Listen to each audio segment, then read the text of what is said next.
fiscal officers do a tremendous job within each of their respective components in pulling together the information that I will present today.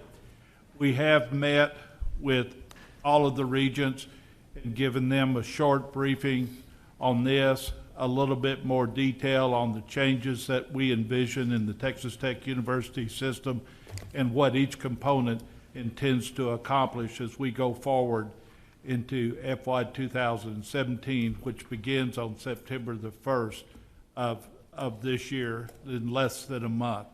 So the first university that we'll discuss is, or we'll talk about the raises and the merit raises. Across the entire Texas Tech University system this year, we gave a 2% merit increase. That merit increase is carefully awarded by department chairman, and while it is a token of our appreciation to our loyal faculty and staff, it is just a token, and we are glad that we were able to carve out 2% to give merit across the entire Texas Tech University system. The first component, as I got ahead of myself, is Texas Tech University. The main emphasis here and the main result is an increase of approximately $18 million in the education and general funds. The 84th legislature dedicated in FY 2017 a 50% increase in the HEAF funds, of the Higher Education Assistance Fund, and that 50% amounted to $16.4 million for Texas Tech University. We're truly grateful for that. That's a significant part of our budget. When I went back and looked at how much the HEAF increase and the TRB debt services are accounting for in this increase, they account for almost 44% of our increase is directly related to the 84th legislature and the fact that they increased the HEAF funds throughout the Texas Tech University system and also provided much needed buildings for the future, and this involves debt service.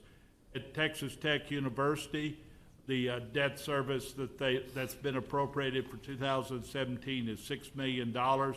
That will go for the ESB2 building. There was a slight reduction in the fund balance utilization for the National Research University Fund. Those were funds we had actually carried forward. Our appropriation is still going to remain in the neighborhood of $9.4 million. On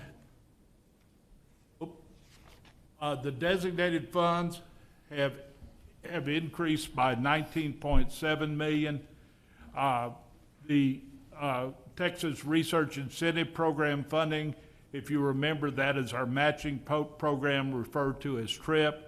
Last year in 2016, they applied a major catch-up for us, and what has happened is that we're now back to a normal stream of funding for that, running about 2 years behind. Those matching funds are used to basically for the same purpose as the original gift, and they are greatly needed in our research areas. $6.2 million has been provided in terms of a reimbursement from the state through the coordinating board. They actually had a committee that determined that. The committee itself basically gave the money back to the institutions where it had been raised. Our long-term goal for that money, and it's a one-time set aside, will be scholarships. $4.5 million increase in need-based financial aid. That was a result of us shifting to differential tuition, and we're now able to provide more need out of that. By the way, the differential tuition increase was offset. It was an increase of about $9.7 million on designated tuition, and resulted in also an offset of about a $9.5 million reduction. So between the two of them, it was a very modest increase in the total tuition and fees from our students. And at the same time, we implemented a strategy this year, beginning this fall, of differential tuition.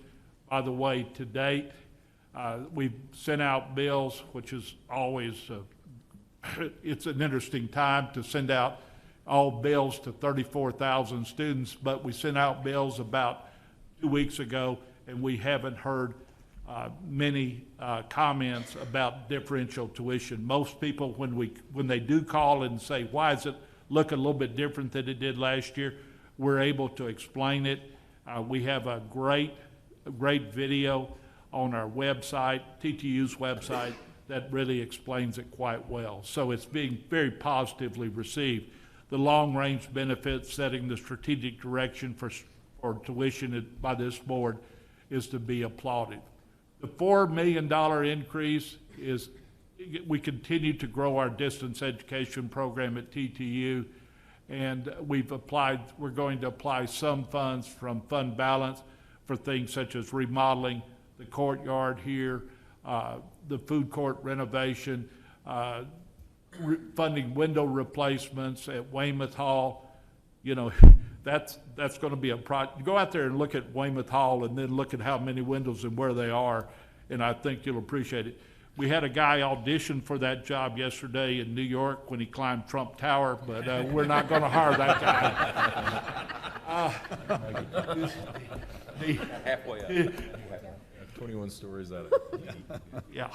The intercollegiate athletics budget continues to participate in the Big 12 conference distribution and is very strong there. Altogether, when we look at this, it brings us a modest increase of $27 million, 3%. Remembering back, most of that increase was due to state funding. The state funding increased by about $18 million. So when you look at $18 million out of that $27 million, you see where most of it's coming from. By the time you add in athletics, you know, $2.5 million, hospitality, housing, you see where most of the increase came from. I'd be remiss if I didn't mention the good job that TTU is doing on the bus transportation system. Regent Steinmetz and I have had this crusade when he wasn't regent, when he was President Steinmetz of the Student Government Association. We started this crusade to get apartments to pay their fair share of the bus system when it goes around to pick up students throughout Lubbock. We can now say that we've implemented that. We have 18 different apartment complexes next year that's going to generate us about $582,000. So I know Regent Steinmetz and I both applaud TTU for the work they've done over this, and persistence is the key thing here. I like that subtle hint, President Steinmetz. So. Hey, Mr. Chairman, the only thing I would add is that Jim and I did start this crusade, but I was unsuccessful. He has now been successful, so congratulations. Love it. Now I can retire.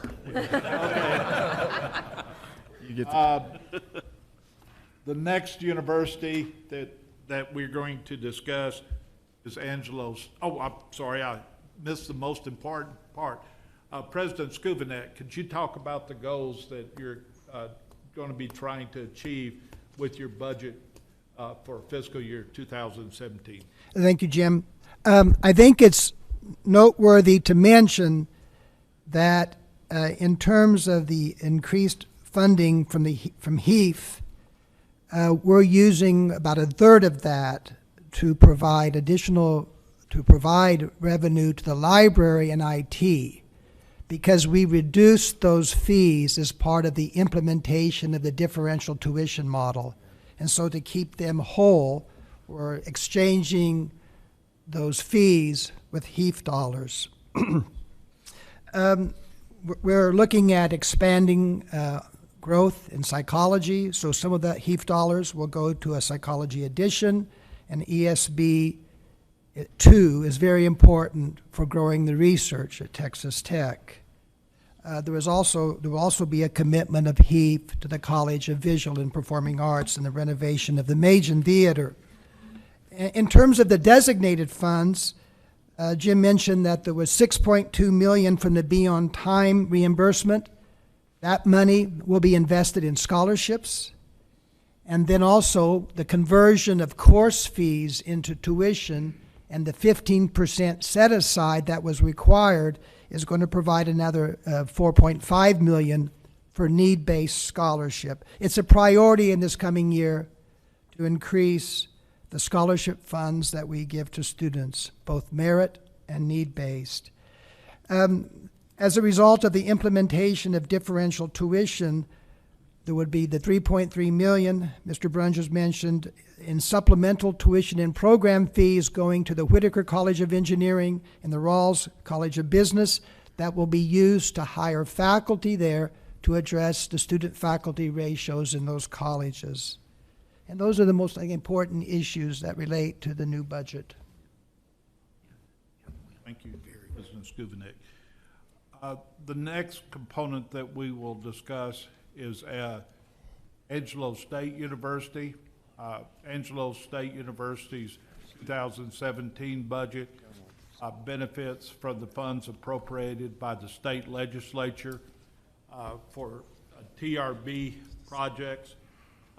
They're basically their facility for nursing in the allied health fields at Angelo State.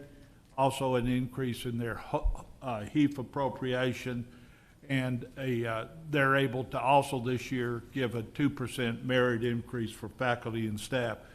One thing behind the scenes that the fiscal folks know about, but maybe it doesn't get enough credit, is back in 2011, the Angelo State University went in the negative on their E&G funds. They have worked diligently over the past 5 years, and I must say that this is their third budget in a row that has actually had positive balances expected at the end of the year. They expect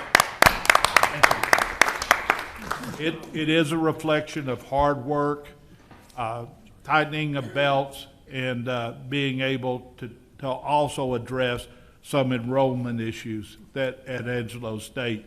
I would like President May to talk about their enrollment that they anticipate for the fall of this year. Thank you, Mr. Brunges. Obviously, we're excited about our enrollment. Our summer enrollment was up 13%, but our freshman class this coming fall will be up 15%, and it's our largest freshman class ever at Angelo State. And this does not include dual credit. But our overall enrollment will be up 10% on campus, but we'll be over 9,000 students at Angelo State this fall. And last year was the first time we'd ever been over 8,000. So as Mr. Brunges stated, it's allowed us to reestablish our reserve funds and have funds to do other things with. And it's been a great ride, and we appreciate his mentors as well as the regents. I'd like to also commend President May, Angie. You guys have done a terrific job. I will tell you, many of us were very, very concerned about the direction Angelo State was going in the late 2000s, where we saw declining enrollment. And there's been a remarkable turnaround on you all's watch. And today it appears the university is vibrant, it is moving forward. I know that the city of San Angelo is proud of what's taking place there, and so are all of us. It's a great success story and something that I know all of us in the Texas Tech family feel very fortunate that work you all have done. So we applaud you. Well done. It's a great team effort. Of course, can't go without mentioning Angie, but also Dr. Topliff and Dr. Flores. Yes, absolutely. We're going to get to, in my president's report tomorrow, we're going to get to talk about the highest ever retention rate and graduation rates we've ever had. So many metrics that were not good look very positive, and the trends are outstanding right now. And I'll echo what President Skuvenek said. By the way, we would like to welcome him as our rookie. He took over Rick Lane's job, but he's coming along. Take those notes away from him, everyone. But we're We too are enjoying these HEAF funds and the allocations I tell you, I just can't thank you enough, and I think it goes to our chancellor. The entire state benefited from his work in that area, but higher ed, and it's gonna allow us to do some things that we could only dream of. And, purchasing properties and building new buildings without a TRB, and, that's exciting to us. Across the entire Texas Tech University system, there's an additional $28 million this year in HEAF funds. And so it's making a substantial impact in terms of it's oftentimes used for renovations and smaller projects, so it's making a big difference there. In the big projects, an additional $19 million for TRBs. So the big projects are being addressed by the TRBs, in the smaller projects by HEAF. Angelo State continues to basically support with the TRB the Archer College of Health and Human Sciences. They're getting approximately, $0.7 million, $700,000 in Be On Time refunds, and auxiliaries have increased. Angelo State, their residence halls are going to be at maximum capacity. It's hard to believe that at one time we were thinking about Concho Hall and tearing it down, but now it refuses to die, and now it's all going to be full. So, One down. We shouldn't have torn that one down. Yeah, we wish you hadn't turned it. We need it. well, yes, but well, we've replaced the 30-year-old elevator for those that know that, and so we're making progress. In the auxiliary funds, also recognize the fact that the major thing that at a Division II school such as Angelo State, athletics can play a very significant role. And it helps everybody's attitude where the teams at Angelo State are all playoff-bound quality teams. So they've done a great job there. That's across the board, too. That's Across the board, yes, all sports do that. Dr. May, you want to talk about any other priorities that you have? Or No, sir, I think we've. Brian's other title is athletic director. Dual role. He's auditioning every Friday night to be the play-by-play for them. Hey, Mr. Chairman, can I make one comment to add on what Rick was saying? I want to compliment Angie and Noel and their team, because I think Dr. Lang and Dr. Mitchell, you all can watch what they're doing. Not only are they growing at an exponential rate, and I do owe Brian May $5 because I said there's no way he'll increase enrollment by more than 10% in 1 year, and he did, and I commend him and the chancellor for those efforts. But more importantly, I think Angie and Noel are trying to find ways to not only be more efficient in the operations and find some consistencies, but also generate alternative revenue streams that'll help, in my opinion, offset the growing cost of tuition for these students. And so, Angie, I really commend you, Dr. Flores. I mean, you guys could not have done it without the growth, and I get it. But, Noel, I thank you and Jim and your shop for helping them become a more efficient entity and allowing us to continue to grow and be more essentially cost conscious for the students. So I hope El Paso and Lubbock will continue to do that. And again, I thank you for your leadership, Dr. May. Thank you, Regent Steinmetz, and on behalf of Angie and Noel, I have to say thank you. There was a suggestion made by a regent, one of our briefings, that some of the positive things that Texas Tech University housing does could assist Angelo State. Angelo State was very receptive to the idea, and there's going to be some joint meetings in the fall to talk about best ideas between the two institutions. And that is wonderful. That's a synergy that we wanted to develop from Angelo State ever since they were admitted to our system. So thank you to those leaders. Angelo State's budget's going up 6.82%. As Angie says, it's a lot easier to talk about budgets when they're going up than to talk about them when they're going down or flat. Absolutely. The next is a budget to discuss is the Health Sciences Center. The Health Sciences Center continues to be driven. The E&G budget did have significant increases of $14.5 million. That was primarily in the HEAF and the TRB projects. And so that was as reported earlier, that's been a significant help to them. Their MPIP funds have increased by almost $10 million, another significant source of income for the Texas Tech University Health Sciences Center. By the way, I did look at the increase in the MPIP funds between Texas Tech University Health Sciences Center and the University Health Science Center at El Paso. And between the two of them, they account for a $27 billion increase out of the $107 billion, or 25% of the budget increase is directly attributable to those fine physicians that continue to expand our services to West Texas. So that's very much a positive there. In addition, as we've discussed, the MPIP faculty practice activities have increased about $10 million. There is some student tuition and fee, a minor amount tuition and fee increase. In addition, there are significant changes, and there's some changes in federal and state grants, primarily CPRIT, and our Texas Department of Criminal Justice contract continues to be very, very tight. We are going to seek some help from the legislature this fiscal year 16 as it carried over into 17, and ask for assistance from the LBB. In the past, when we've asked for assistance from the LBB and the legislature, they've been very helpful in providing us with a supplemental appropriation during the second year of the biennium. So we expect that same thing to hold true for this. The Health Sciences Center had a very significant increase of $40 million, or 6.31%. This continues to show our positive direction there and expanding roles throughout the community served by the Texas Tech University Health Sciences Center.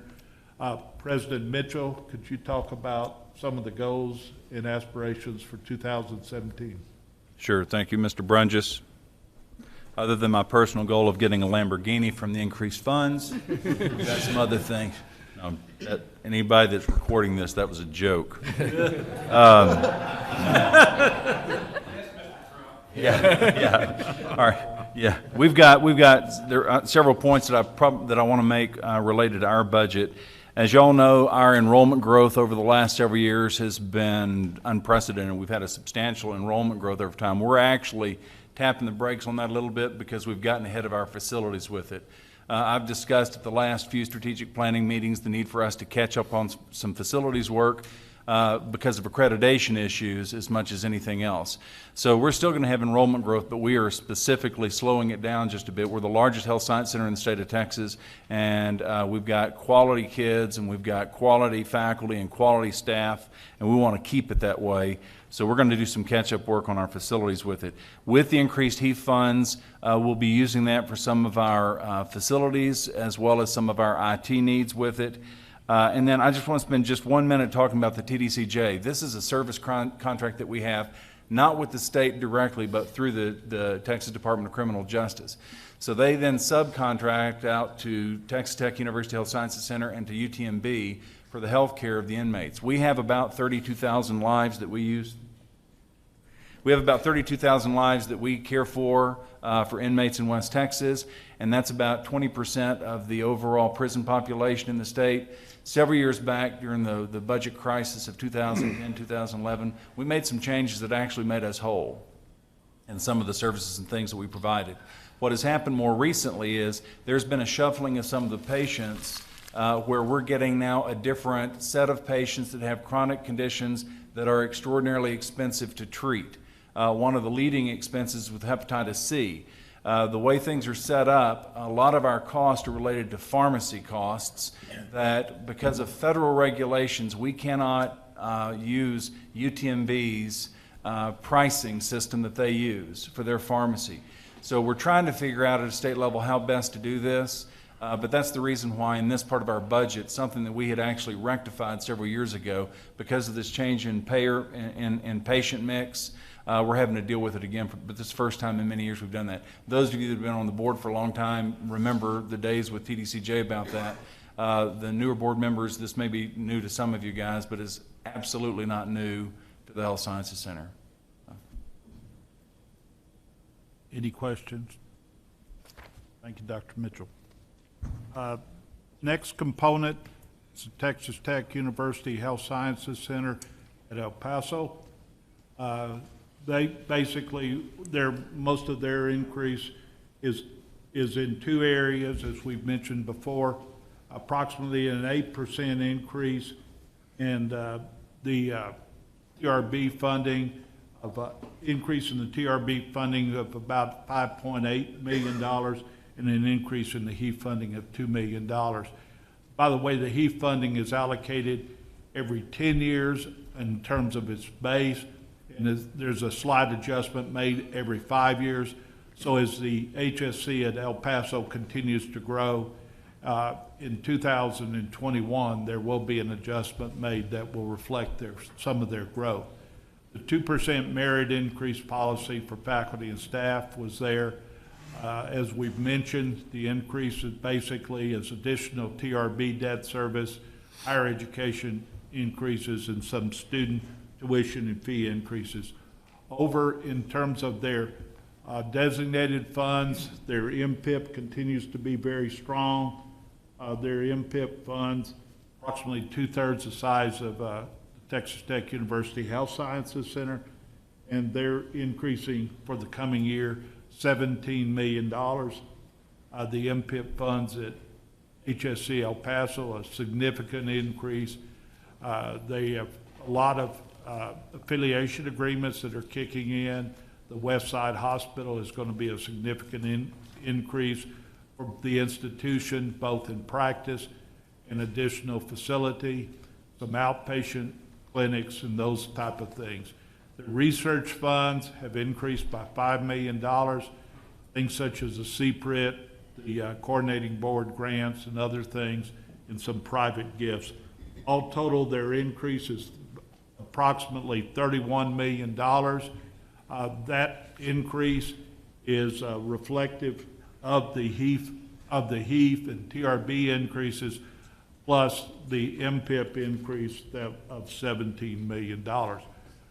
With that kind of as a background, a very positive background, I'd like to ask President Lang to talk about some of his goals.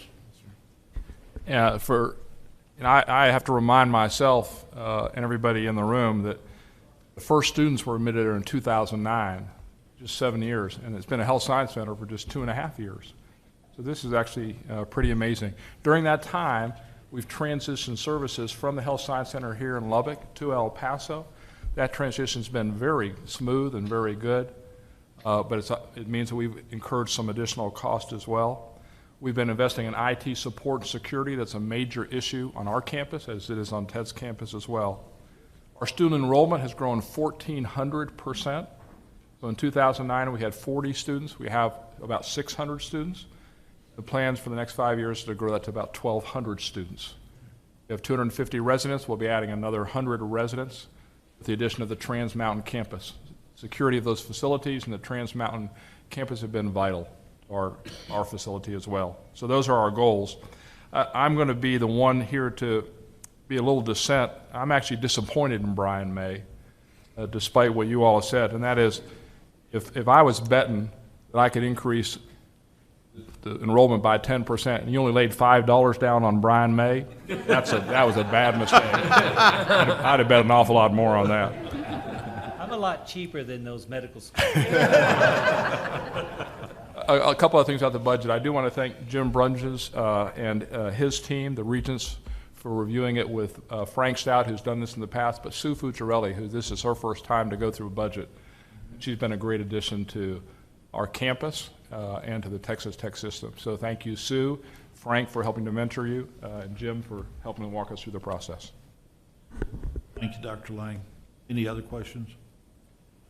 Let me also just say that in this short 2.5 years that we've had a school, Dr. Lang has absolutely captivated the city of El Paso. I mean, across the leadership of our community, political, the business, the average person, the impact of Texas Tech as is getting ingrained in our community. They absolutely love Rick Lang in El Paso. I think it's reflected in some of the charitable giving activity that's taking place, and our city council is ramping up for additional funds, infrastructure, and it is something that all of El Paso is very, very proud of what's taking place on your watch, and we salute you for that. Well done. I'm hanging on to the coattails of the regents here, and Regent Francis in particular, so thank you. If I could add from a student perspective, I don't think we'll ever have to pay for a speaker to come to our graduation because everyone's requested Dr. Lang every year because he's such an impact on all the students. I tried to put that in the budget, but it doesn't happen. Your honorarium remains the same as it was. Okay. Thank you, Jeremy. I'm sorry, Regent Stewart. The last component is the Texas Tech University System Administration. I have to thank the regents here. They've really done a great job of doing a deep dive. I'd also like to thank Vice Chair Montford. She's led an effort to help us explain some of our priorities as we go forward. So we thank her leadership in looking at our increases. We have requested an increase. The major increase is in our institutional advancement, primarily in the backroom operations. This is an operation to basically help establish accounting, information, technology, and other things so that we can be effective in our fundraising.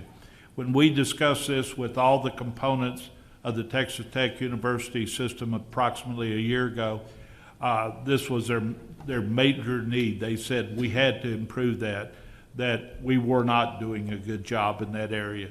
So Lisa Calvert and her staff have done a great job of coming up with a plan and implementing that plan. And that plan is about 2/3 of the way toward full implementation. The senior staff has been hired to support the backroom operations, so she's to be applauded for that. In terms of new positions, besides that, there are 3 new positions. They're all associated with risk mitigation. Our audit services staff, led by Ms. Turner, is requested an additional IT auditor.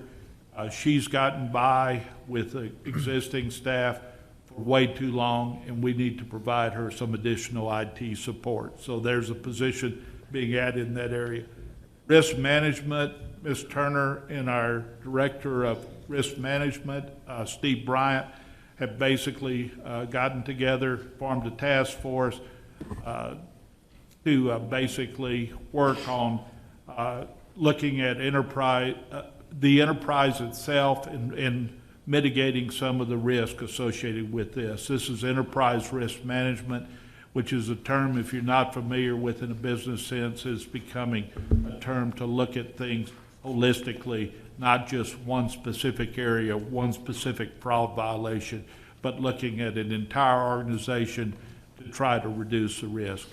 And finally, Mr. Huffaker, due to the increased legal load, primarily as a result of increased legislation and what's been referred to as Senate Bill 20, to address some issues at the state level, never issues at Texas Tech, we're all being swept under the same new rules, and so we're having to do that. We also have some positions that are self-funded in terms of our investment offices and our FP&C with the increased workload of the TRBs. The overall, our system budget has gone up $2.6 million. Our investment fee continues at 70 basis points, which puts us at or near the bottom in terms of charging the investment fee, and that fee is split between the investment office and our institutional advancement. So that covers the system administration budget. Chancellor, you want to talk about Sure. our budget and its goals? I do. I want to first say, though, that this meeting here in August of 2016 reflects the 20th anniversary of the creation of the system back in August of 1996. And so I think, the Board of Regents is to be congratulating for creating the system, which I believe has made all of the difference in being able to advance not only Texas Tech University and the Health Science Center, but all of that has given us the capacity to be able to expand into a lot of different areas, including in our Health Science Center and bringing in Angelo State University. As the system has matured, we have started identifying areas where the system has an appropriate role in being able to assist the different component institutions in the system. Our folks, our vice chancellors like to call that a welcome partner. We want to be a resource for our institutions. We don't want to micromanage them, but we do want to provide uniform services in the area of legal, audit, institutional advancement coordination, facilities planning, and communications as well. And so we have focused our role in those areas. The system increases that we have asked for here and are implementing are, especially in the institutional advancement side of this, are essential to be able to allow us to start really growing into a mature philanthropic system where we have sustained philanthropy, where we do a better job of stewarding existing our donors, as well as identifying and presenting and culturing donors to be able to be investing in our university system. I'm real proud of our vice chancellors. We have a stable course of folks there that have been here a while, that are seasoned, and they have, I think, done a really nice job of working with the institutions, along with our CFO, Jim Brunges, in helping to see that we're moving smoothly, that our system and our institutions are all stable. The greatest news that we have right now is I do believe we have 4 presidents that are really cut above any other system in the state. I'm really excited about what our folks are doing. They're very cognizant of controlling costs, but also in controlling the cost to the students and mitigating cost to the students, but also in creating bold fundable ideas that we can go out and raise money for to be able to achieve excellence. I've often said this, the legislature's really been very, very supportive of higher education in Texas over the years, probably better than other states. But that only gets about 25%. It helps us fund our core. Excellence is through philanthropy. And the system's goal is to coordinate philanthropy in our institutions so that we continue to grow. We're having a good year this year. I think the number is about $147.5 million for this year, which is about the 4th largest year ever. And we intend to grow that philanthropy, to grow the excellence in each of our component institutions. So with that, I'll be happy to answer any questions that you may have.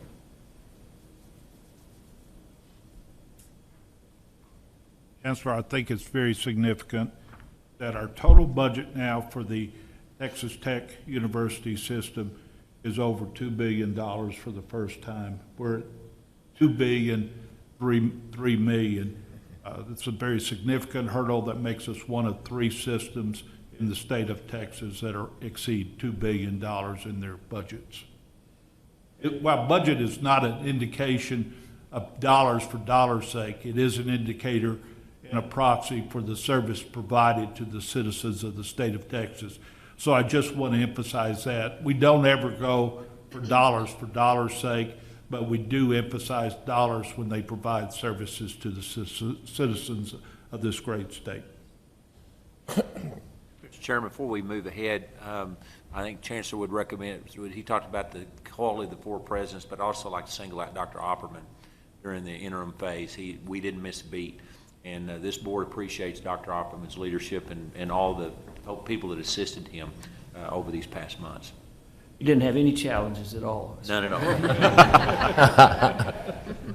all. We do appreciate that, and he fit right in. It was a very smooth transition, not only when he came in, when the vacancy was created, but also when Dr. Skubnik was named as president. I think that transition has gone very smoothly. Mr. Chairman, that concludes my report on the FY 2017 budget. Thank you for all those presentations. Any questions, comments of what we've heard? I tell you, I'm thinking back the session of 2005. I'm walking the halls as chairman as we are very challenging session because we had a big shortfall. And one of our goals was to get some system funding because we didn't have any. And so as we walked the halls, I would talk to people and they would say, you don't have a system. You have two schools across the street from each other. What do you even have a chancellor for, you know? And it's a very different animal today, and one that certainly has, we've fulfilled that destiny that under President Montford, then Chancellor Montford, that the Regents set forth to grow this system and spread the impact of Texas Tech University far beyond Lubbock. And today it is truly provides educational and medical health opportunities for all of West Texas. Is there a motion to approve the 2017 operating budgets for the system, for TTU, ASU, and the two health science centers as presented? So moved. I have a motion and a second. Mr. Chairman. All those in favor say aye. Aye. Any opposed? It carries. Mr. Cavan.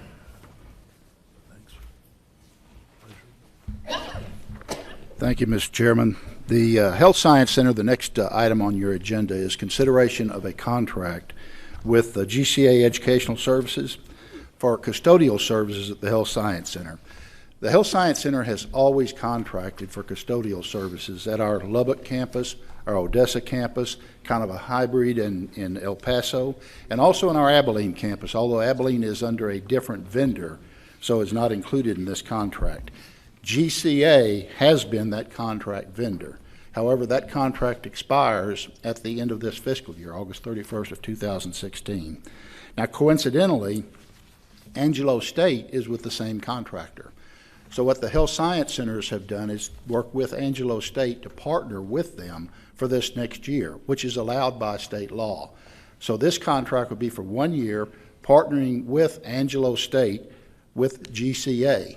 The intent there is to sync the expiration date into those contracts, and during fiscal year 17, the three institutions, Texas Tech University, the Health Science Center, Angelo State, and the Health Science Center in El Paso, would do a joint solicitation, RFP, for custodial services.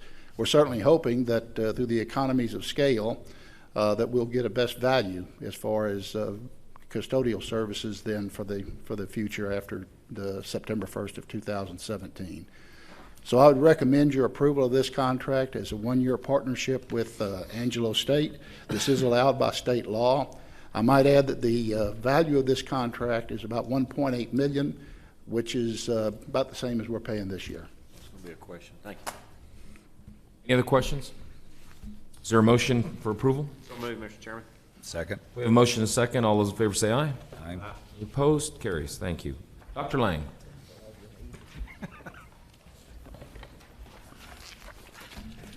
Thank you, sir. The Chancellor concurs with the recommendation that I have made to authorize execution of a contract with Community Resources LLC and Caitlin Allen to provide expertise and consulting work. This is a result of a PhD that we recruited who brought a grant with her of $286,000, which is awarded from Sanofi, which is exactly what you want to do, recruit people that have grants. As a part of this grant, this is called the C3 grant, Community Health Worker Core Consensus Project. There were 2 consultants that were actually a part of the proposal, and as we transfer the grant from the previous institution to ours, is to continue with the consultants. Those consultants being Community Resources LLC and Caitlin Allen.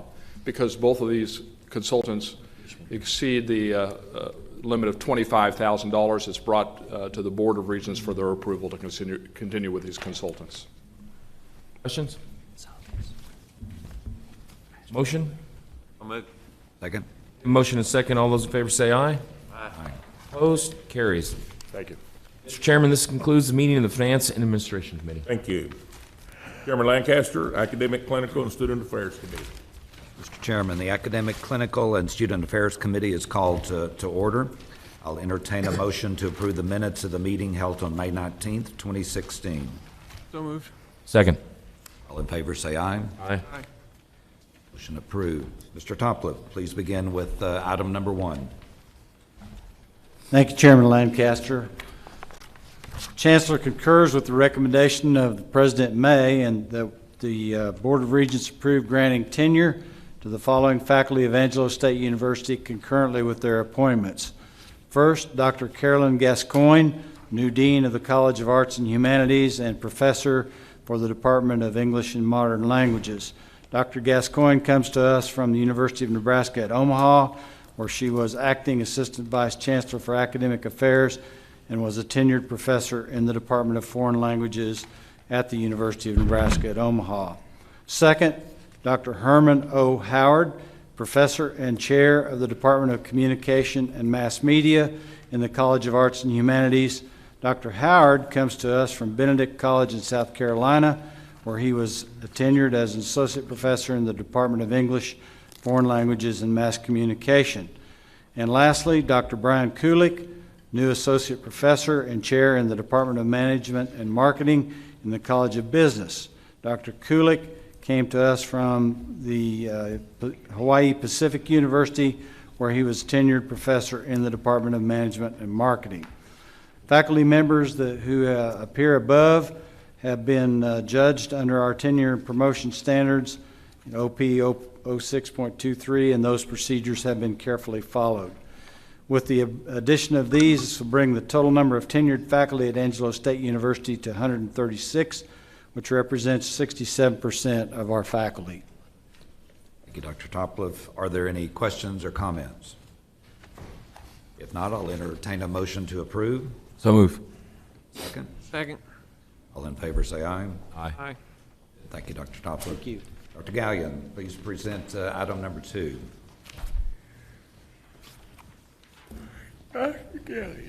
Welcome, Michael. Thank you. Appreciate the opportunity to be here.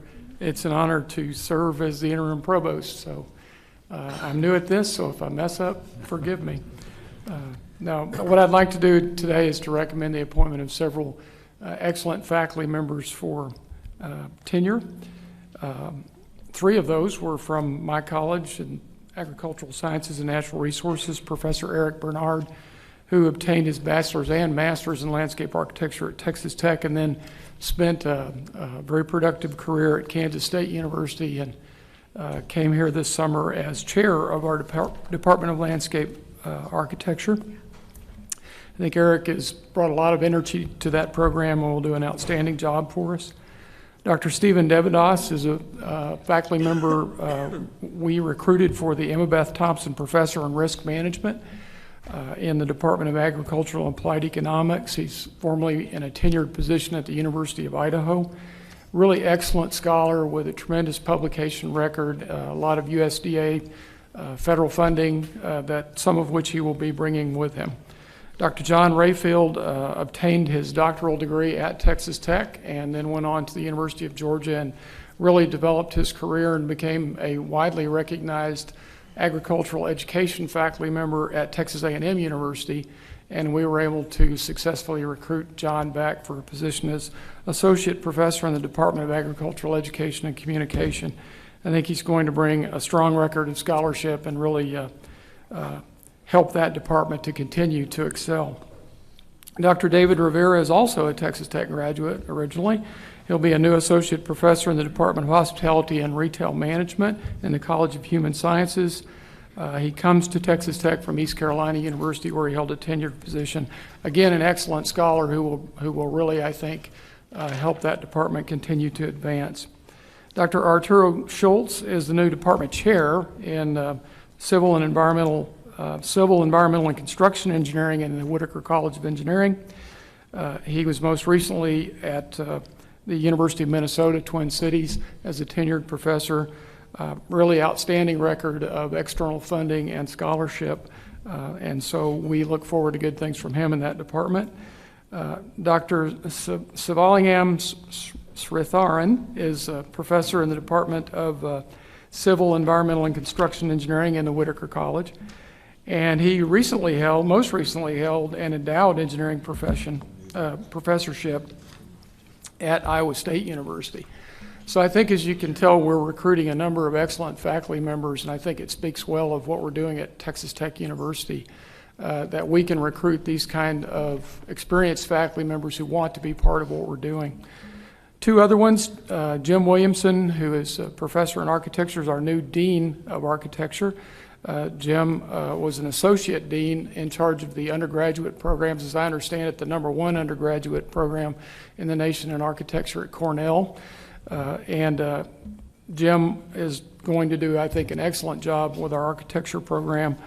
He holds a Master's of Architecture as well as an undergraduate architecture degree from Texas Tech University. And finally, Dr. Noel Zoller is a doctorate of musical arts, new dean and professor of music in the College of Visual and Performing Arts, who will be joining us shortly. He, again, has an excellent record of scholarship and I think also academic leadership, which will bring a great deal to bear on that college for us. So these people have all been vetted through our procedures, unanimous support basically from all of the departmental and college units these faculty members are involved with. So we would recommend their approval.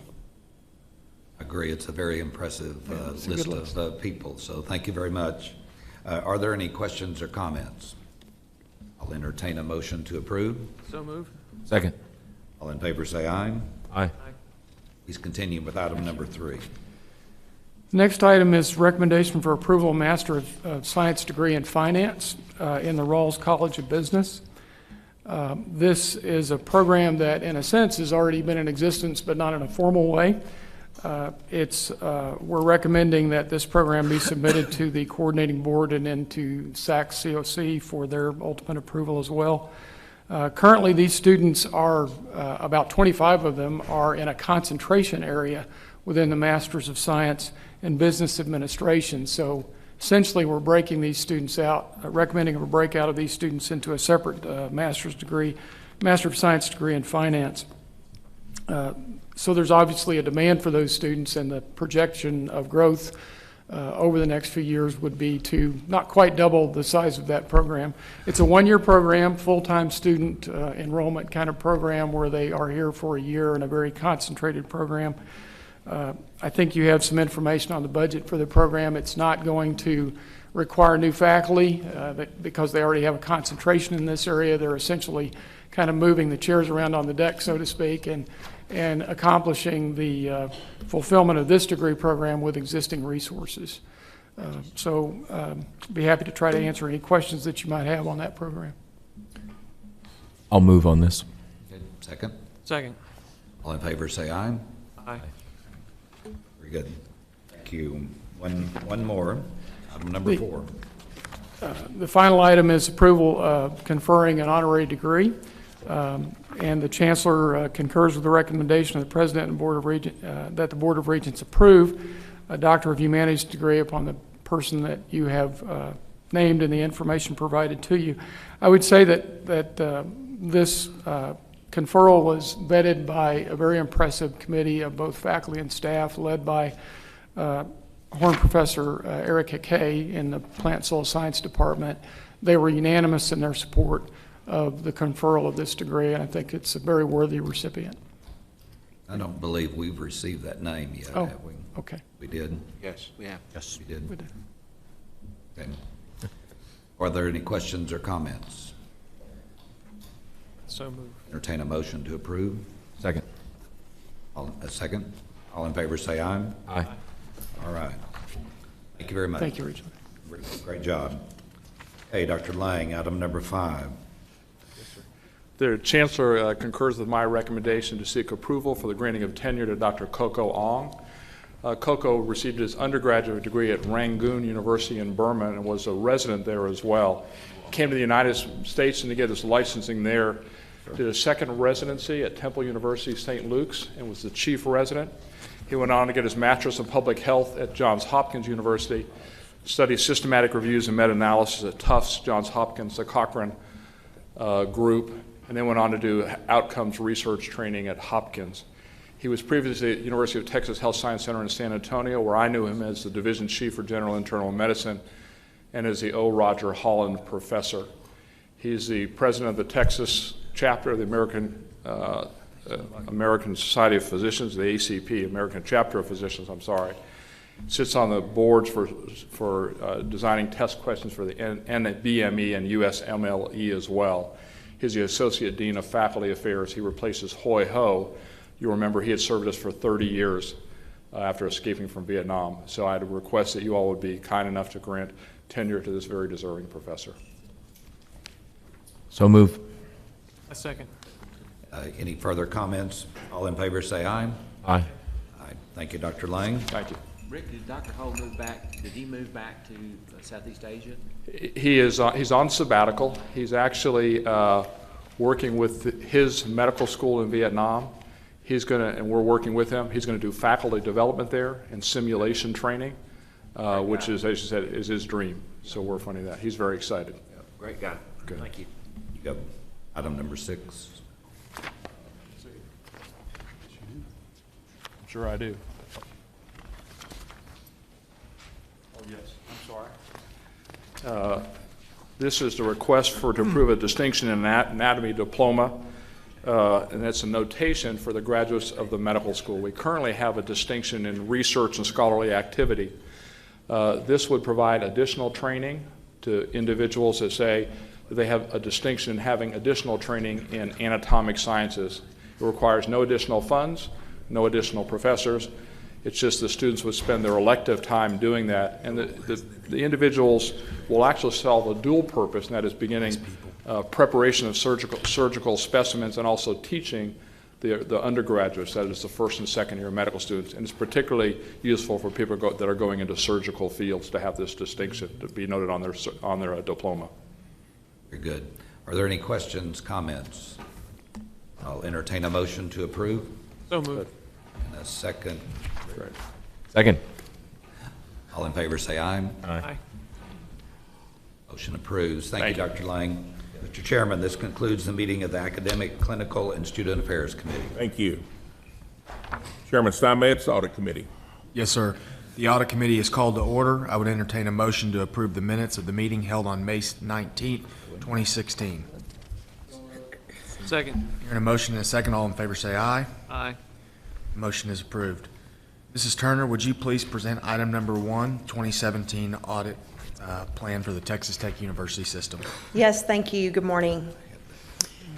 Each year at the August board meeting, I get to come and bring our annual audit plan for the upcoming fiscal year and request your approval. And so I'm starting with that this morning.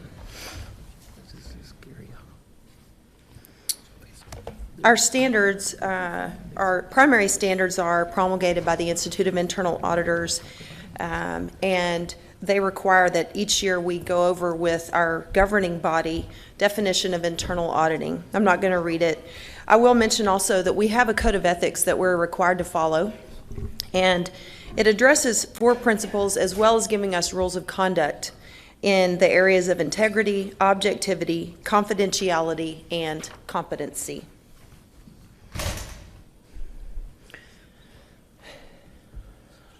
As you know, the plan that I'm bringing you today is based on an institutional risk assessment that covers the system administration offices as well as all 4 universities. We have a standard regarding planning that we follow. And then the mission of our office, which was updated earlier this year to match what the Institute of Internal Auditors is doing, our mission is to enhance and protect organizational value by providing risk-based and objective assurance, advice, and insight. Our 2017 areas of focus, I've really broken them into 4 areas. Under academics and research, you see various schools, departments within both schools of medicine, both health sciences centers. We will pick up the graduate school at TTU this year, as well as doing some work in the Office of the VP for Research. And then at ASU, we're going to do some work in looking at student learning outcomes assessment, which is a topic that SACS is very interested in for all institutions. Financial resources, of course, this is part of our bread and butter. So we'll do a lot of work in this area. We have hours set aside to help Lisa Calvert and Patrick Kramer, who's her new back office person, with whatever we can assist them with as they revamp their processes. We have a bunch of construction projects that Michael and I have worked together, including all of the TRB projects. All of those will be audited. We've engaged auditors for those, and those will come online as they start those contracts and construction. Tech Foundation, of course, Angelo State University Foundation, those will continue to be done by independent auditors. We're going to look at the Rawls College MBA program finances, as well as doing some financial work in the Office of Disability Services. At the Health Sciences Centers, both of them will continue doing work in the revenue cycle, both on the front end in some of the departments, as well as in charge capture, which is a front end, and then on the back end in terms of collection agency at TTU-HSC. We'll look at food and entertainment expenses in El Paso, and also we want to look at the Trans Mountain campus business processes. Early on, as that campus is brought online, we want to go ahead and look at those processes and just be sure that good internal controls are built in. And then at ASU, Dr. Mayo is very interested in us looking at the special line items, and we've actually just begun to look at those this week. Compliance, there's hardly an industry that's more regulated than higher education. If you think about all the areas we're involved in, we get covered by a lot of the banking regulations, we get covered by environmental health and safety. We have labs that we're operating. We have NCAA compliance. We have a whole bunch of different compliance areas that we fall under, and inherently, these are high risk. So we're going to do work in these areas as well. Contracting and procurement, and this stems from Senate Bill 20, which Jim Brunges mentioned earlier, was enacted by the 84th legislature, and it's impacting every state agency, including all of our universities. And it has an audit requirement in it that we'll make sure we comply with. We're going to do some work in on-campus minor protection programs at both TTU and HSC. We have, everybody thinks of having kids on campus for camps and things like that at general academic campuses, but we also have those at our health sciences centers to a lesser degree. And I learned, even after I put this on our plan to take a look at, I learned that our campus carry regulations are impacted whenever we have minors on campus, because whenever you have minors in a zone, even if it's zoned for campus carry, when minors are there, it is automatically an exclusionary zone. So that'll require some consideration by our universities as to how that plays out. Of course, NCAA compliance at TTU, we do work in there every year. In fact, there's an audit in your book today that came out very positively, but we do want to keep an eye on that because it's inherently high risk. Export controls are federal regulations that try to protect United States secrets, and they're very applicable in universities because we have research going on in defense, in a myriad of areas that would be of interest to our state enemies. Conflict of interest management processes in El Paso, contract management processes. And then the last area is information technology. And as Jim Brunges mentioned, we have a new IT audit position, and I've converted one of our other regular audit positions to an IT auditor. So we have that two-person dedicated team. And they will have more people on their team from our regular audit pool that'll be doing a whole bunch of work this year, starting with a risk assessment and then extending to various systems, general controls review at the Health Sciences Center, which is a very baseline audit. We did one several years ago. We're going to do it again, and it covers things like policies, governance of the area, network, physical and environmental controls over systems and data and other areas. And then CS Gold is one at ASU where that application manages the cards that students use for dining and putting money on like a debit card, but it also controls room access and building access. So a very important system that we're going to do work in. And with that, I'll take any questions and respectfully request your approval of the fiscal 17 audit plan. Thank you, Mrs. Turner. Are there any questions, comments? No questions or comments. I actually do have a comment. I wanted to say it's a fairly aggressive schedule, and this is not unlike anything we've seen over the past couple of years, and I know in serving my time here. But I just want to compliment you on the work that your team has been doing and consistently does. It's as we talked about the other day, it's year-round, it's ongoing, and it's a broad scope. And when you go through all the recommendations, as we do when we get the reports, I'm always impressed at the amount of detail, and that's what you want, especially out of an audit service and an audit team. So I just want to commend you and say thanks again. Thank you. Any other comments? Is there a motion to approve the item? A motion, is there a second? Second. Those in favor say aye. Aye. Those opposed? Motion carries. Mrs. Turner, please present item number 2, the report on audits. Thank you. As Jim Runges and others have mentioned, Texas Tech is implementing enterprise risk management processes, and Chancellor Duncan asked that I update you on the progress so far. The Chancellor appointed a committee that includes representatives from each of the 4 universities as well as multiple system administration offices. And his charge to us was to oversee the development of these processes across the system and to facilitate timely reporting of information to executive management and to the board. What we started with was establishing a common language of ERM across Texas Tech. It would be hard to digest information if each university sort of defined it for themselves and gave you different looking information. It would be really hard to synthesize for executive leadership.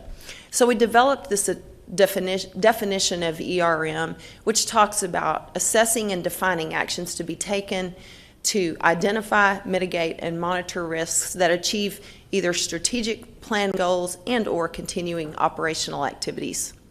The major categories of risk that we will be bringing reports to you on are strategic, operational, which includes information technology, financial, and compliance. We also considered reputational risk, which of course is one of the most significant risks facing any organization. But reputational risks usually stem from not managing these other types of risk. We couldn't think of any reputational risk that didn't stem from one of these categories. And so these are the 4 that we're going to be reporting on. We also adopted what we're calling a statement of risk attitude. It's also the risk tolerance, and it really just establishes the baseline.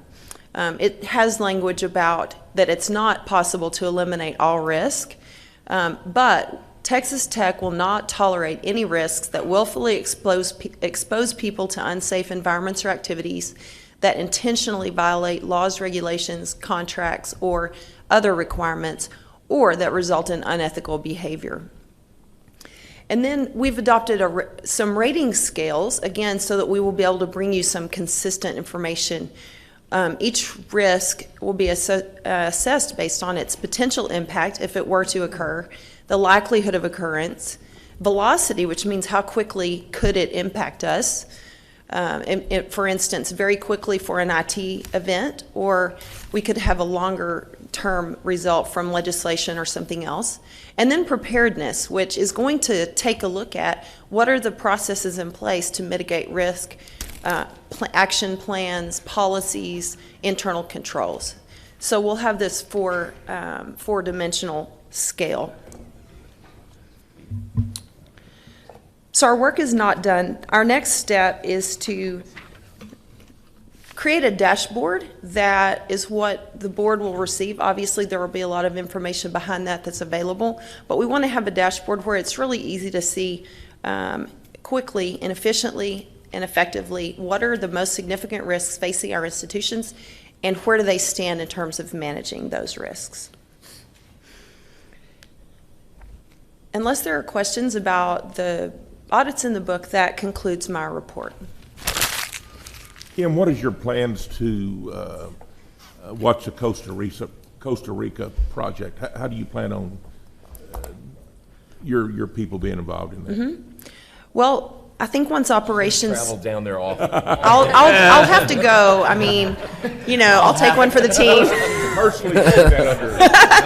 I can do that on it. No, I will, we will get up to speed on what all the moving parts are with regard to Costa Rica. We'll kind of do a risk assessment based on that, and we'll develop some an audit or some processes to watch those and to include that in either, we can add something to this year, but really, once operations get going, that'll provide a better point for us to get involved and do some audit work to make sure things are happening like everyone expects. Mr. Chairman, I appreciate your question, and Kim and I actually talked about this during our discussion, and she had mentioned that she was going to get with the Chancellor and President Skubanek to make sure that she's up to speed so that we can ensure consistency across the board as we expand into this next deal. So it's a good question. Are there any other questions or comments? I'd just like to add one and say that I really appreciate and have appreciated the last year and a half. Rick, you've talked about this before I took this post, and the numbers and the information that she provides us is much like the information that we receive from Brunges and some of the others who have been with the institution for so many years. And it's really nice to hear Kim talk about the challenges that we have, but also give us the solution. And so as a board, I know I speak as a group in thanking you, and more importantly for actually adding that IT auditor. You've gone as long as you can, and that was, I know, something that peer review expressed an interest in you doing, and so we're excited about the next step. So Thanks for your support. The committee will now convene an executive session as authorized by sections 551.071 and 551.074 of the Texas Government Code. We will move to the Red Raider Lounge for this portion of the meeting, Mr. Chairman. I think so, because it's, yeah.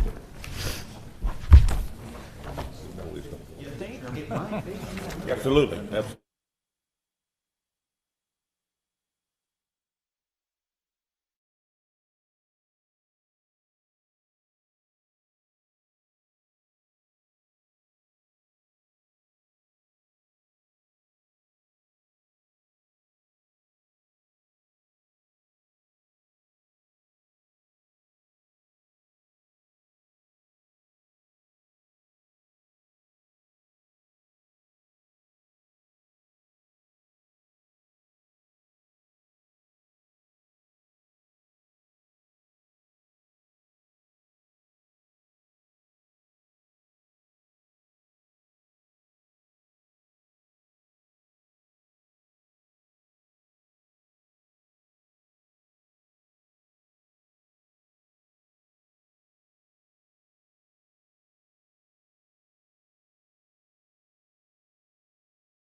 In brief, this project is located just north of the Center for Human Performance building and just to the west of the Vincent building, right on the main mall of the campus where the Blue Star is.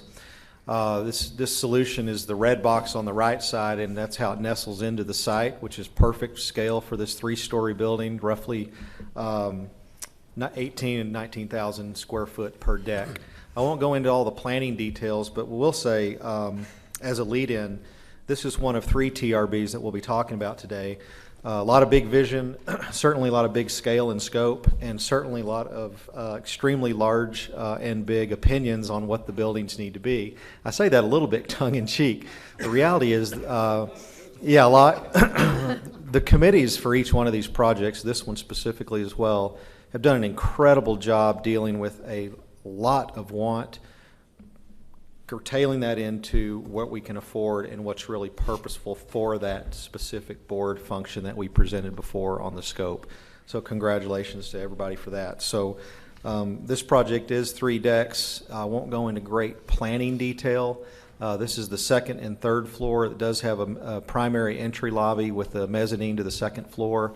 It does accomplish all the needs from an administrative, advisement, circulation, general classrooms, certainly laboratory, and other assignable and support spaces. Basically, it's a very efficient block building and square. It has a mechanical core wrapped with functional spaces, basically maximizing the natural light integrating into the campus. Sorry about that. This is a conceptual image of the facility, so we have to kind of turn our minds real quick. This is not a span-ren solution on Texas Tech and does not fall under those Board of Regent rules. This actually complies very, very well with the vernacular of the campus as it exists today. It will be using the same types of brick, same types of stone, same types of color of material.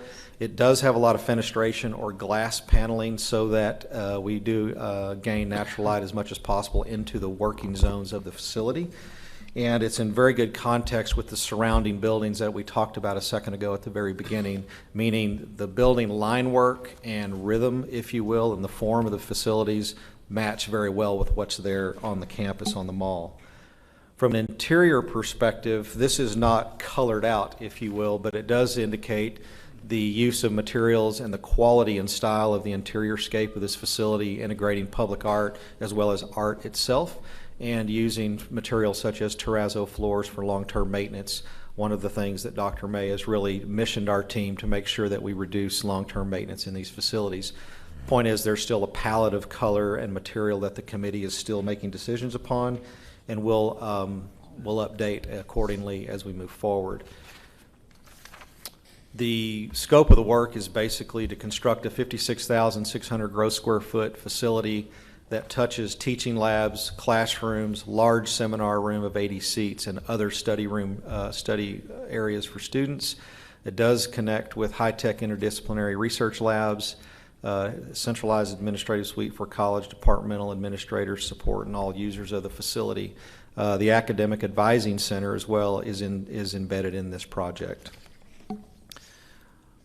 The budget breakout is $26.36 million as shown. About $18 million goes directly to brick and mortar, and the rest are what we refer to as soft costs, inclusive of the Regent rules directive for FP&C fees, public art, and landscape, which will be all integrated into this project.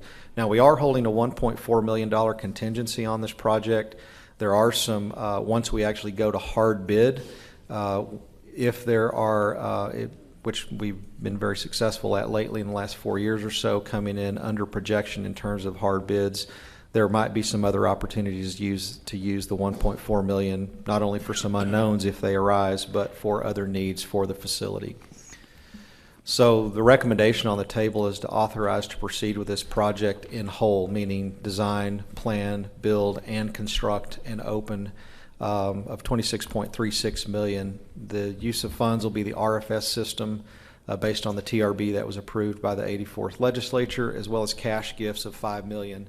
The budget does include the previous approved stage one that the board let us have, $797,000. So it's inclusive of that, not on top of, repaid with TRB legislation. That's the recommendation on the table, sir. Brian, do you have any comments about this building you want to share with the board? Well, I would just like to say that I was very impressed with the whole facilities and planning group, system, and I've enjoyed learning about this since this is our first classroom building in 20 years at Angelo State. But I too was impressed with the efficiency and the incredible usable space. There's not a lot of fluff in this building. And but the one thing that we did go for that costs a lot, but I think it'll be worth it long run, was the terrazzo flooring throughout. And I think we have some of that in our older buildings there on campus, and they still look great. So it was an extra expense. Do you have a utilization efficiency rating? That I know you've got a minimum with the coordinating board, but what is? Yes, this one tickles 63%, so we're above that 60% TRB goal. THECB goal. All of our TRBs are above the threshold. Yes, ma'am.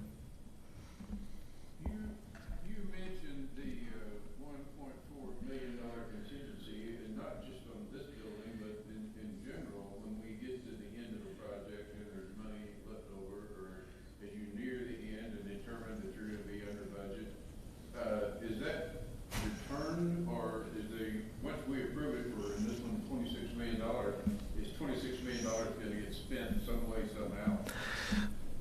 Under the process that we have, the president would help.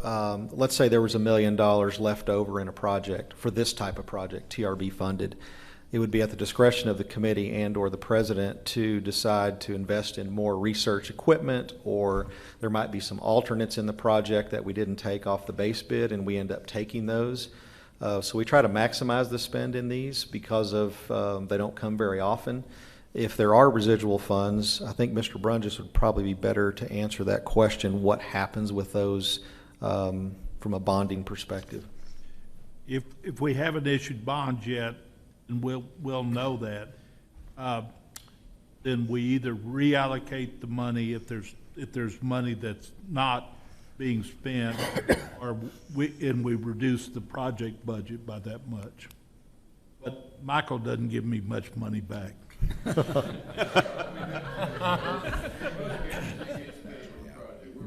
more furniture, or more lab, or we do something to spend whatever's on. For this type of funding model, yes, sir. Some projects, if they're HEAF related or operational funds might support, we return those back to the institution, to the CFO. Thank you. Yes, sir. Jim, because it's a TRB project, do the funds not have to stay within that project? Can they be sent back to? It's a good point, but where we have a little bit of flexibility on this project is when we supplement it with the gift funds. Right. So we could spend the TRB up to the maximum, and we know it's going to be somewhere in that range, and so we'll work with that. So we usually have multiple sources, and you are absolutely correct. We have to spend the ones that we have to spend on first, and then we backfill from other sources. Question. So Larry, Michael said something a minute ago, and I hope he moved really quickly past it, but I think it's worth noting. This is the first of 3 TRB projects that are going to be presented today. Yes, sir. I believe this is correct, that we're the first university to be bringing TRB projects forward, or in certainly this substantial amount, which credits his group with the amount of work. And if you go through this and see, there's a tremendous amount of work that's going on here. And what it's saying is the legislature generously gave us funds, and we're putting those funds to work. And I think that's to his credit. There'll be some more coming up at yes, sir. The October meeting. More yet to do, but he's not wasting time in trying to get these things done. And that ultimately turns into dollars. This actually started last August, as you know, when the that's right. Facilities Committee and the board approved the initial scope and planning budgets for each of these. That's right, but the sooner he brings these forward, the better the dollars are for us, and that's not insignificant. So. Yeah, good point. Any other question of the board? If not, I'll entertain a motion to approve this item as presented. So moved. I have a motion I hear a second? Second. Motion second, all in favor? Aye. Motion carries. Michael, please continue with item 2. Item 2 is also at Angelo State University to approve a scope expansion and budget increase to the press box project at the LeGrand, i.e. football stadium. Little clarity, this is on the east side of above the seating area and the bleachers. When you zoom in on the property, when you zoom in on the project, it's a 3-deck solution, and I'll explain what the increase of the funds are for. But basically, it does accomplish what a donor and Dr. May and his team had envisioned. VIP suites, officials, and press box in the center court of the second floor. Concessions on the first deck, including restrooms, men's and women's, with an elevator, vertical circulation, and stairs. And then the third floor is primarily focused on VIP suites. This is the same rendering that we showed before, and I wanted to just bring out a couple points. In working through, when this project was brought to the system and we partnered with ASU on maybe critiquing the design a little bit farther, I thought it was a very good process to say, how can we make it better? And if you remember, there was a $3 million approval. Dr. May's team and the bigger committee really thought about some things, and that was sight lines, ADA compatibility, and then just service and convenience to the parking lot. And that's really the driving force, the key things driving the cost increase. So primarily where the X is, there's no bowed window, it's flat. All these little mullions that you see here go away, and we're using all butt glass, so there's nothing to block the view at any angle in the room. So you could see if you're in the middle from the 1 yard line to the 1 yard line without anything blocking you.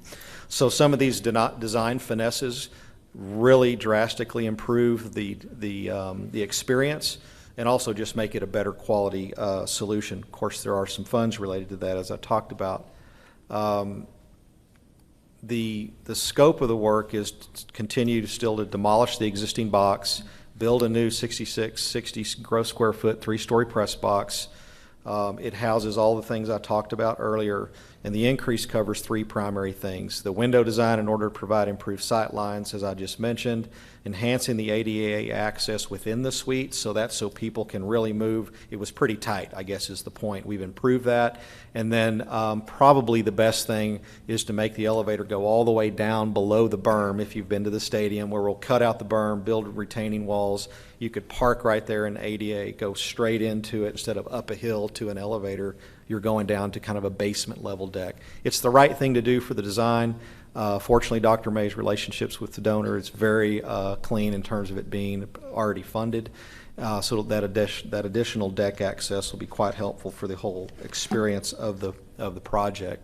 The budget breaks out. Instead of $3 million, it's now $3.5 million. Obviously, most of that is brick and mortar. There's a little bit of design fees related to this ad. We're still shooting for August 2017. It's not hurting our schedule at all, so there's no issue there. So the recommendation on the table is to increase the budget $500,000 to cover the things that I talked about, and then amend the appropriate documents reporting to the state, and then continue with construction. The budget increase will be funded with a gift in hand. Thank you, Michael. Yes, sir. Appreciate you presenting this item. Is there any further questions of the board or the committee? No, he didn't. Entertain a motion. So moved. Second. Have a motion and second. All in favor? Aye. Aye. Thank you. The motion carries. Michael, please continue with item 3. Item 3 is to approve scope expansion and budget increase to the former petroleum engineering building. This is now the industrial engineering facility, Phase 1 project. As a reminder, there was a project, Phase 1, which was the second floor. It's a little confusing. Over a year ago, that project is complete. We've come back to the board for approval for Phase 2, which is the first floor. In the design process with the committee, let me orient you real quick. This is a little bit nondescript location on the key. This is the engineering key.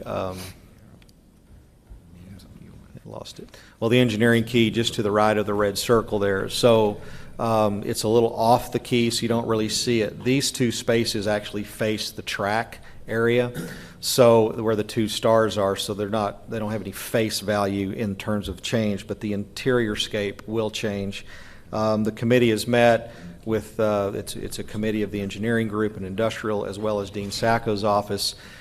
It got to a point where they realized maybe there was a change in direction on two areas. So one of the areas in this diagram is the violet colored, it's called room converted. That was an original scope by the committee, was intended to be a dry lab. After further deliberation and discussion with the dean, I think we're following the path in the direction of it being a wet lab. What that means in real world is we have to change major modifications to the air management system due to the air ratio and air return in there. So that's taking outside air in and outside air out at 100%. The air exchange is very unique to a wet lab environment here in this purple violet colored area. The red area is previously approved. That did contain the purple area in the lower left. We're just changing the function of that, and there's a cost associated with it. The blue area on the lower right is really 3 rooms. One is 118A and B will be converted to, those are the 2 bigger squares on the lower right, to an advanced manufacturing teaching lab. Once again, that's a little different than the original intent, which that was not part of this phase 2 scope. It was going to be left as is. And then there's a study room to the right, which is the long linear room there on the very right-hand side in the blue. That will be converted as well. So the process to design this and convert it, there's a cost associated to this change to the phase 2 of the scope. We try to do our best to break out the budget implications here. On the right-hand side, the middle on the total, the middle is the additional request of $725,000 for this item. $523 going to construction. There's about $60,000 going to professional services, $50,000 in equipment, and then there's some applied 1% public art and landscape, $14.5. We are holding a little bit of contingency in this in case anything pops up when we dig into the ground underneath these facilities and something's not there in these rooms that we were expecting. The only note is the original substantial completion for this is spring of 2017 as planned, but the increased portion, the purple zone and the blue zone, will be fall of 2017. So the recommendation is to proceed with the $725,000 add to convert these 2 rooms into a revised functional space for the College of Industrial Engineering, or Industrial Engineering. Okay. Thank you, Michael. Yes, sir. Dr. Sacco, do you have any comment, anything you want to add that you think the board might need to hear before we discuss this item further? Yeah, sure. Michael pretty much outlined it exactly the way it happened. The only caveat I would say is what he called a blue area, I thought was part of the renovation to begin with. So there was some confusion on my part and also the faculty committee part. They thought it, and they're the ones that brought it to me originally and said, you know, they're not doing the classrooms, which I didn't know. The other thing was the faculty inadvertently put in dry labs, which we can't use. So actually, the cost it would be much better if we had to do it a year or 2 from now. When we hire the people to go into those labs, the cost would probably be 2 or 3 times what it would be. So I stopped it and said to Mike, hey, there's some confusion, we need to straighten it out. The advanced manufacturing lab too, I'll tell you that had to go in there and should have been in there from the beginning. Again, confusion. We have a donation of $1.2 million for a teaching lab for that. And apparently there was some confusion, so they put in an advanced manufacturing research lab instead, which is, we can still use it as a research lab, that's okay, but the donor wanted a teaching lab, so that had to be put in there. So those are the 3 things. You think that the way this is outlined for the board, Dr. Sacco, will solve what you're seeking? Yes, to do in it this should. building? It should solve everything. Okay. Yep. Jim, remind me, this was we approved this in phases. The first one was $5 million, and I remember really clearly we didn't have the full amount of budgetary dollars to do the renovation, and that came back to the board later because we got HEAF allocation. And then we added the HEAF allocation, and then this is the 3rd addition to it. Okay. Okay, good. Thank you, Dr. Sacco, for those comments. Regent Anders? Yes, sir. If I could add that going forward, we're going to make sure on any of these projects, there's a signature of the dean and my signature. So if there's an issue like this, it will come back to us. And we've embedded that in the protocol across all schools now, or all institutions, renovations, or departments, at least for the $2 million and up scope. So we'll have the right signature authority and review on that. So there maybe not misconnect or disconnect on any of the scope expectations.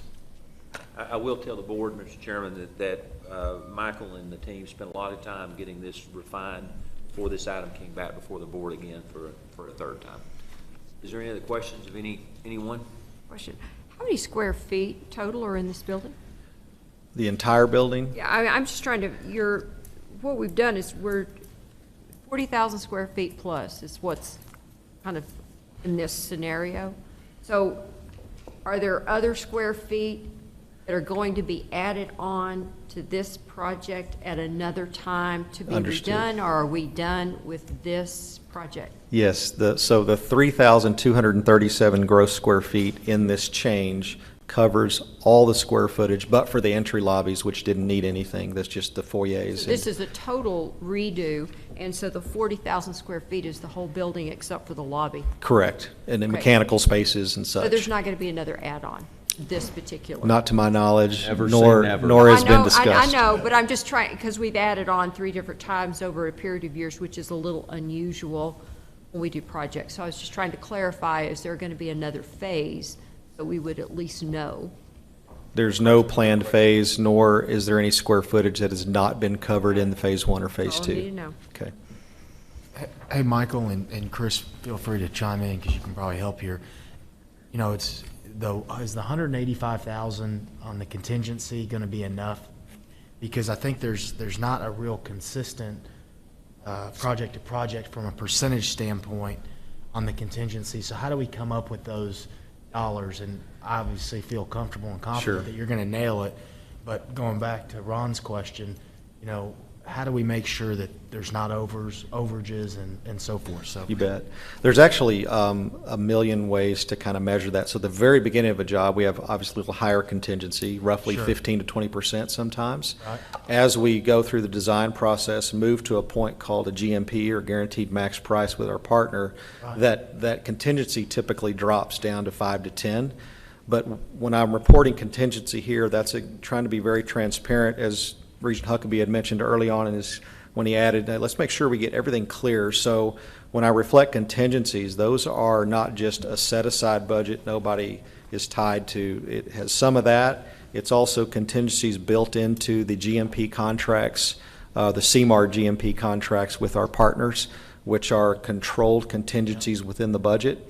And if they're not used, they're returned back to the fund. Right. So this project here, we're pretty sophisticated and down the road with design, so the contingency is pretty small. It'll be at the discretion of the committee and the dean to spend that or not. That, Regent Huckabee, that makes sense? Yeah, it does. So I have a little bit different comment, and I do agree with this comment. What happens is it's large, and then over time it just decreases as you get your detail gets to be fairly good. So Michael and I talked about this project, and I don't love doing this approach, and I want to explain why. Michael and I have talked about this. You lose all your efficiencies when you stack these on in this way. The way for us to get efficiencies are to fully vet, fully scope, design, bid, build. When we get into a process and then we kind of tack on things, it's just not efficient. So the contractor, it's not efficient for anybody, which means your design professionals and your contractor are going to come back and have to add on fees in order to do this. So we lose our efficiency in what we're doing. So I understand we need to do this. I don't like doing this because if you added it, if you looked at the original project versus this add-on, this will be much more expensive just by the nature of how contracting works. So we really need to avoid this as much. And I really appreciate your comment. I think in the future, if we're signing off on these, we all clearly understand our scope, we understand our budgets, and we don't come back with scope creep. That's all this is to me. It's just scope. Chris, I couldn't agree with you more, and Michael and I have talked about that. I appreciate you bringing that up. I did want to remind everyone, though, that we, in the first phase of this, we did approve $5 million. Exactly. Full well knowing that there was other work to be done in that building. We didn't at the time have the resources to. That is correct, and I think that's important to point out. But I agree with you, absolutely. Any other comments about this item? If not, I'll entertain a motion to approve. Move approval. Second. Have a motion and a second. All in favor, say aye. Aye. Motion carries. Michael, if you'll continue now with item 4. Okay, at Texas Tech University, approve a project to construct the new ESB, or Experimental Science Building 2. Another nod to this committee. This is a large committee. A lot of people are going to live and house and have functional aspects in this box across the campus. It's been very good. Mark Sheridan, his team, and Dr. Skuvanek and Dr. Opperman's team, Noel, been great to work with. This site is right in line with the 2014 master plan update, so it is on mark and in check with that, although we did study a couple other sites just to make sure this was the right site. At the end of the day, it is the right site just to the west and north of biology, just to the direct west of environmental sciences building, the L-shaped building in the gray up to the right. Really, I won't go into great planning principles other than this really does respect the planning principles of the campus in general. Green space, pedestrian corridors, art, public art, and celebrating, in this case, the Moroles sculpture. We're also, so that's the yellow line. The horizontal line that's more in pink is the utility tunnel underground, which we're not encroaching upon, but we're connecting to around the edge. And then the vertical red line is actually future planning from the Tower Plaza all the way to English Philosophy Tower, and to the north up to the COBA building right central into the core of that facility. The whole point there is that we're taking the macro planning principles very seriously in terms of every detail of siting a project. At the end of the day, the building sits right and nestles in that little triangle quite well, which, if you remember the master plan update, it almost looks very similar to this box. So the ESB2 box will have the appropriate colonnades and architectural style to fit within the context to the left of housing and to the right of the academic campus. From a building organization, this slide's really just to say we've proven out the need analysis on a functional aspect from a programming process with the committee. Many meetings, digging out every square foot and making it work not only horizontally and in plan, but vertically as well. So the building sits. We have not applied architectural facade to this yet, and I want to make a very clear point here. That is a part still to happen, but we feel strong enough with our partner base today, which is Trainer Architects, Air St. Gross, some of the best in the country in terms of master planning, PC control or project management control, as well as Flintco. We feel we're really close to an IGMP level here, meaning it's very near a hard commitment from our contractor.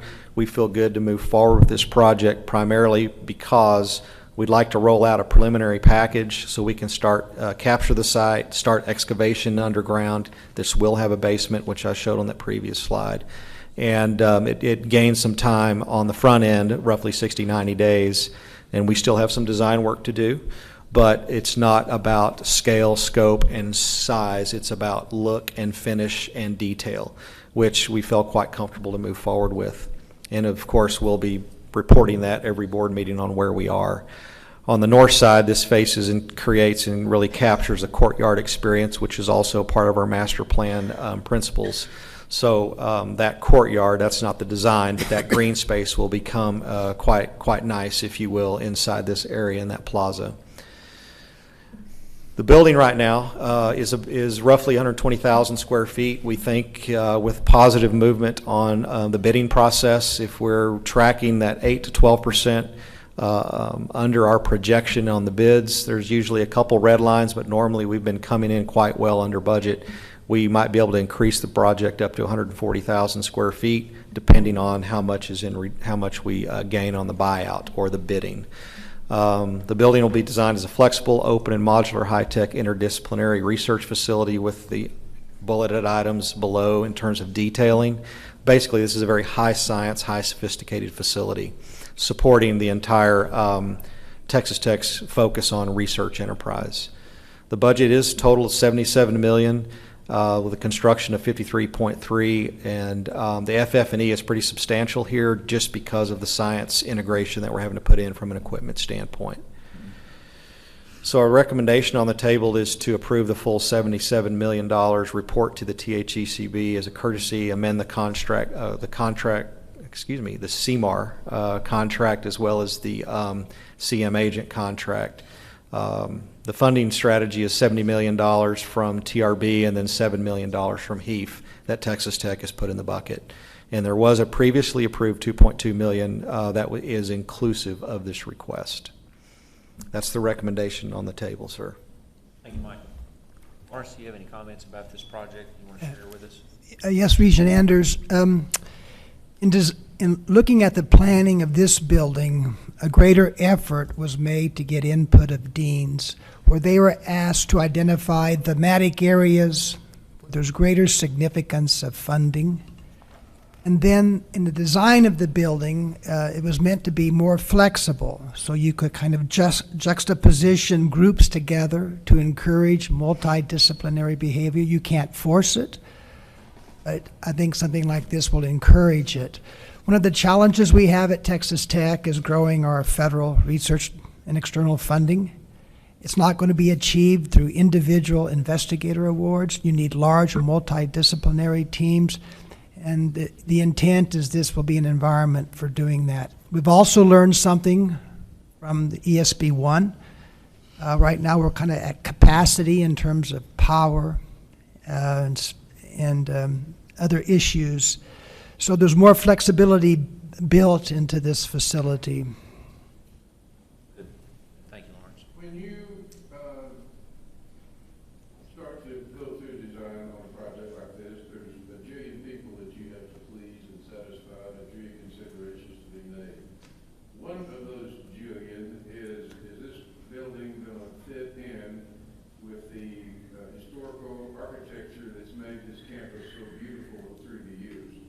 And do I understand that we're being asked to approve this today without knowing what it's going to look like?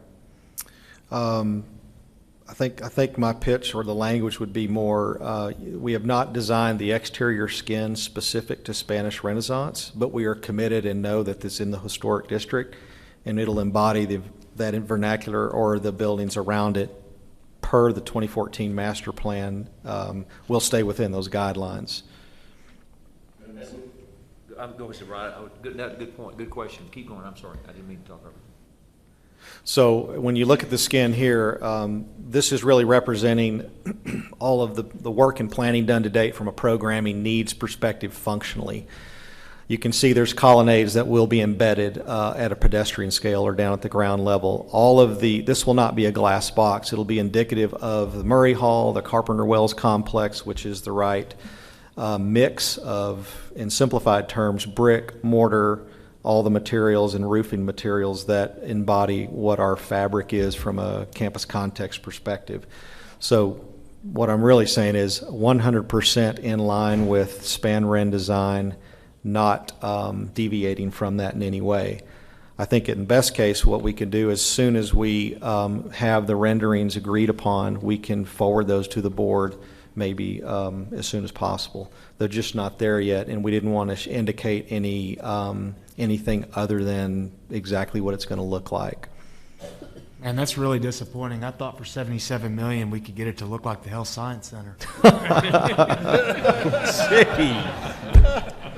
$7.77. Ron, that's a great question that you asked. Michael, is that, to his question, is that some of the reason why, as you're looking at the scope of the project, you've got some flexibility in the square footage that you can move it up and down slightly within those ranges to deal with some of these questions like the exterior look and feel of the building if need be? Well, no, actually, I think our skin budget is okay in terms of the exterior. That's within the budget. That range piece is really more to do with when we go to market and actually bid the project. Any residual funds, to your other question earlier, will be dedicated back into growing the square footage and maximizing the building, which it has places to do that. I think it's a fair question. What we're committed to out of FP&C and certainly Texas Tech University is to embody the Spanish Renaissance, and personally I appreciate that more than anybody probably. So we will ensure that the design stays within the parameters of the 2014 master plan, which really identifies clearly the science of that and ensuring that it fits the context of where it is in the campus here. Great question. How would we in the future go about getting in a position so that the initial presentation does include what the building's going to look like? Chris, you want Well, to take that? I think, well, let me try to help here, so which is going to be dangerous. I think what we're trying to do is he's trying to move this project along in timing-wise, rather than wait for our next meeting. He was trying to move things along a little bit. It's a little greener than it ought to be for us, because normally you do have full renderings and things like that. That said, I think what he's hoping to do is be able to move this project along. But I want to make a comment on Michael's team related to respecting our campus. One, you only have to grow up in the architecture building here at Texas Tech to appreciate what we ought not to do on this campus. He and I both did that. So Michael's taken some criticism, I believe, unfairly on this in his position, because when he came into this position, he actually built a true Spanish Renaissance set of details and said, this is how it ought to be true, not stick on fake stuff. Real Spanish Renaissance ought to be done, which he provides to his design professionals to say, this is our expectation at Texas Tech. And if you look at some of the buildings that have been done since then, they've been true to historic character. They cost more money, okay? And he's recognized that. I think unfairly he's been criticized a little bit because some of our buildings have cost more. They do, if they're going to be done correctly. So I have no reservation whatsoever in knowing his commitment to this and his team's commitment to this. It will be done correctly. So I think certainly we want to look at it, but I feel pretty strongly, and obviously I am an architect, I don't like to play architect to other people's work. I think our job is not to do that as board members. It's to respect the process, to respect the team, and allow them to advance this forward. And I think Michael's shown, he's shown really good stewardship of doing that. So if we've had 3 buildings and they'd been disastrous, I think we would say we want to do that. But I don't have any reservation about letting this go forward, because I know his commitment to this has been very strong. So, thank you, Chris. I appreciate that. Does that help a little bit, Ron? So does that? Well, we all have faith in him. The first time I met him, we rode around and looked at all that's the right. buildings, Yeah. and I said, that one's ugly, this one's good looking, that one's ugly. I still have that list. I went to the new VA building back when the old VA building was new, and I almost cried the first time I saw it. I said, we are really messing up a beautiful campus. And so I have a great sensitivity to this matter, and out of all the hundreds of people you have to please on every project, one whining board member, every time this comes up, is going to be Regent Hammond saying, I really would like to see what this is going to look like before we move forward. Michael, might I suggest as you advance this further, assuming this gets approval today, maybe at a future meeting, we have some more renderings of how this building's shaping up as the process is progressing? Yes, sir. And in October, that we will accomplish that mission. Absolutely. The real strategy was to jump ahead a little bit, 60 days or so. This was scheduled to go in October. We moved it up for a lot of reasons, but primarily so we can mobilize on the site, start excavation, and move forward. I will certainly be presenting and document that we'll pitch the exterior facade in the October meeting for you guys to review. And maybe after this discussion, it could be a little bit more than you actually had planned. That sounds good. Clearly understood. Jim, this is hasn't been asked, but presuming you're watching this very closely, because we have absolute faith in you, but we're paying for the deficit with HEAF funds. Right. And we've got obviously a substantial increase in HEAF, which is where we should spend this kind of money. Do we have plenty of maneuverability in our HEAF allocation on future projects that are still yet to come before this board? We do. We have another major project that Noel and I have budgeted for in the process. So the issue on these things, like a lot of things, is you have to cash flow it, and it's about $7 million. But the good news is it'll come in over the next 2 to 3 years. So we've worked that into the model as a cash flow model. So yes, it does.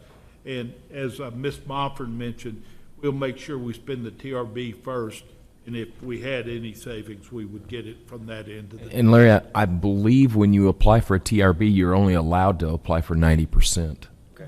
You can't. You have to come up with the other. Right. That's a good point. Any other questions of the board? I have Michael? one quick clarification, President Schumann. With regards to ESB 1, that was a pricey building also. And do you have what our utilization is of that? I know that's one question I asked in the briefing, is to make sure that when we build these buildings and we lay them all out, were we successful in utilizing the first research building the way it was planned out?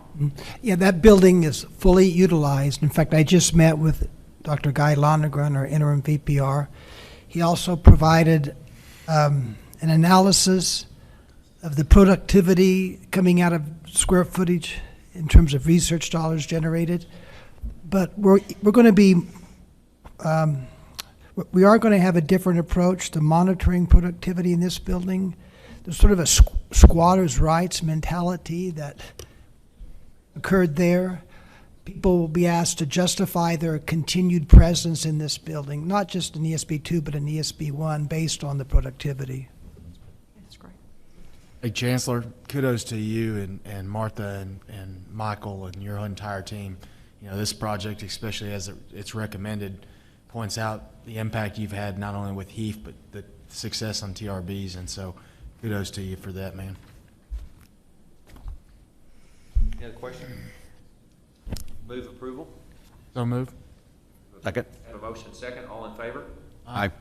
Motion carries. Michael, wearing you out, continue with item 5.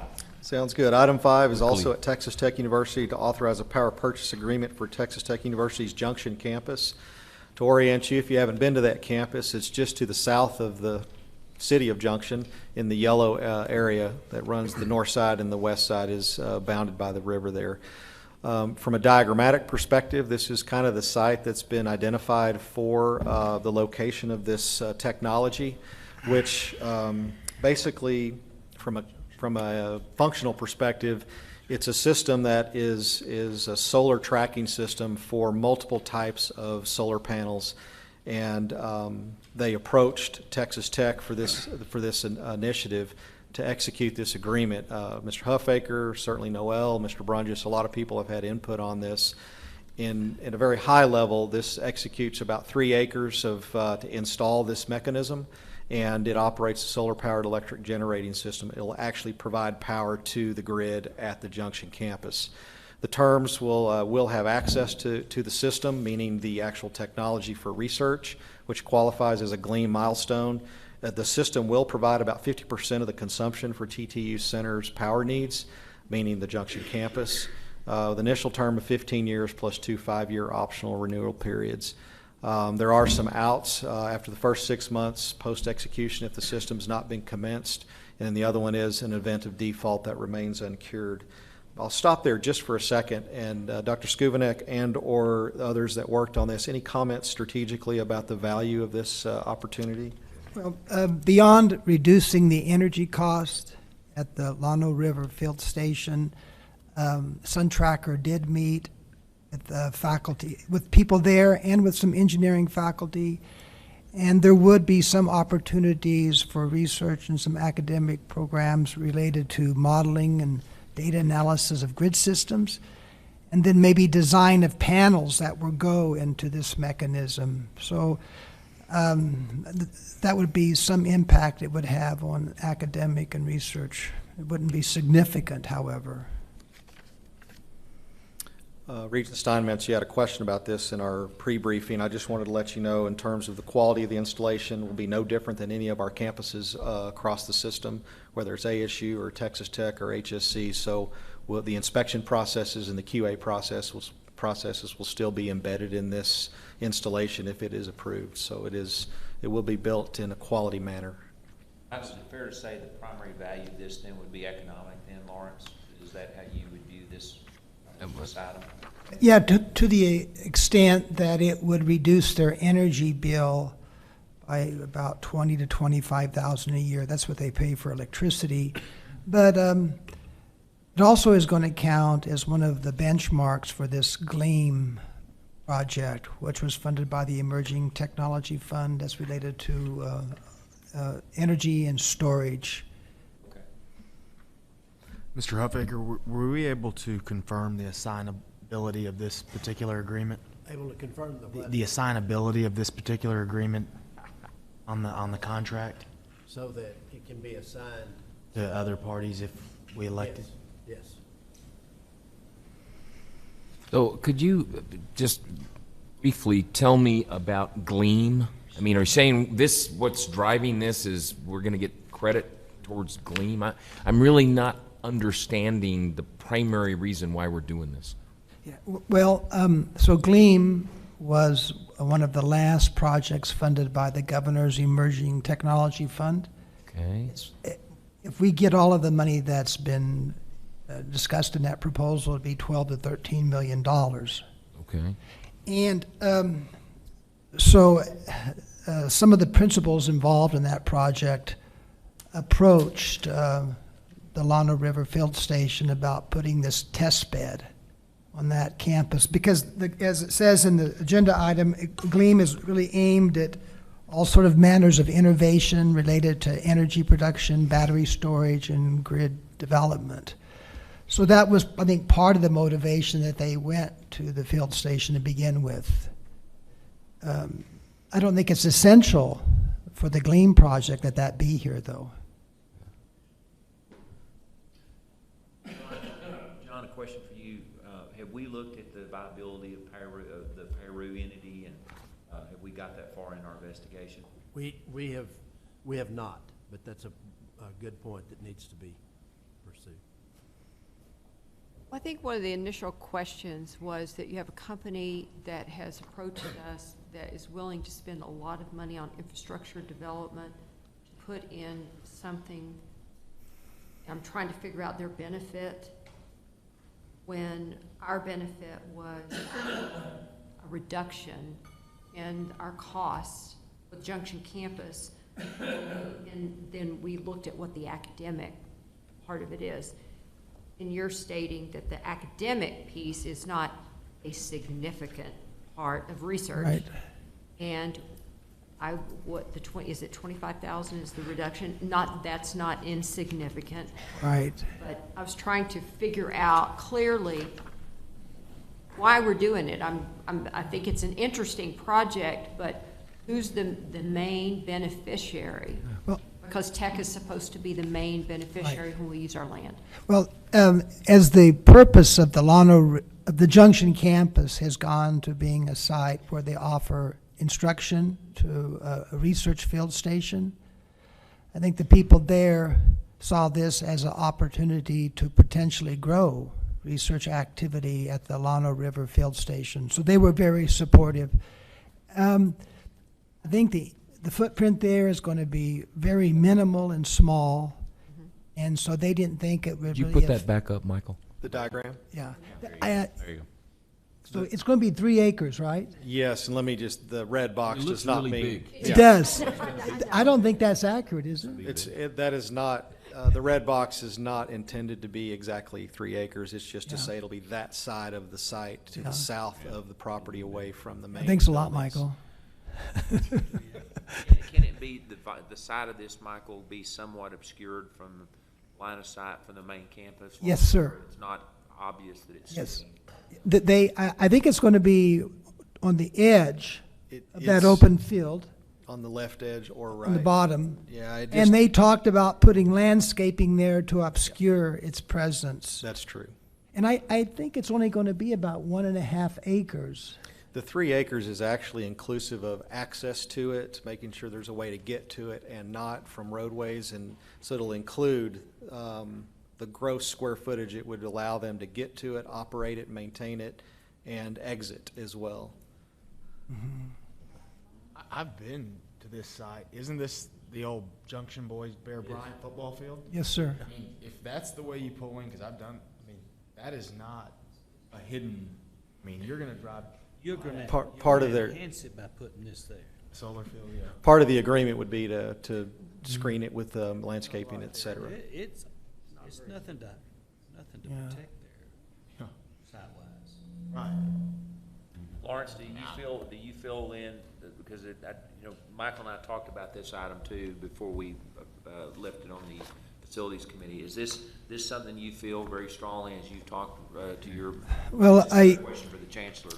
I met with this group when we were down there last spring, and people at Junction, Robert Stubblefield, Tom Marsufi, I think feel very strongly about it.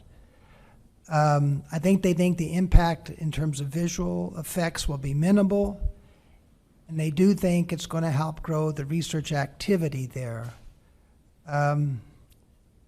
Do I feel very strongly? I think the risks are very small. I think they feel like it's going to help them, so I'm supportive of it. Chancellor, do you have any comments?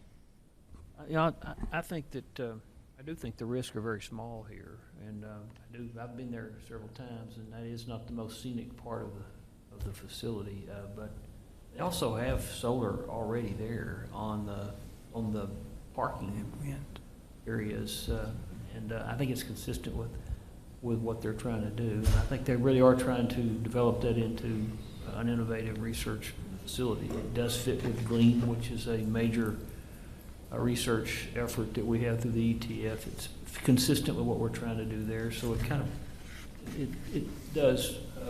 it all comes together, and I think it's consistent with what we're trying to do. One of the other things, Rick, that Michael mentioned to me, that if this site is constructed, that this technology actually moves with the position of the sun. As the sun rotates around the orbit, or as the Earth orbits around the sun, these mechanisms actually follow the sun and collect energy throughout the daylight hours, which is interesting. But that's part of the research that would go with this apparatus. Regent Anders, that's right. They're going to compare what they call tilt arrays with a fixed array. And this company doesn't make the panels. Those are provided by other entities, and they're going to compare the effectiveness of different panels. And that was the thinking, that it would offer opportunities with mechanical engineering in terms of material science. And May I understand what we're being asked to do is to enter into a power purchase agreement? There were a amount of wrong agenda items. You're right. That's correct. You're right.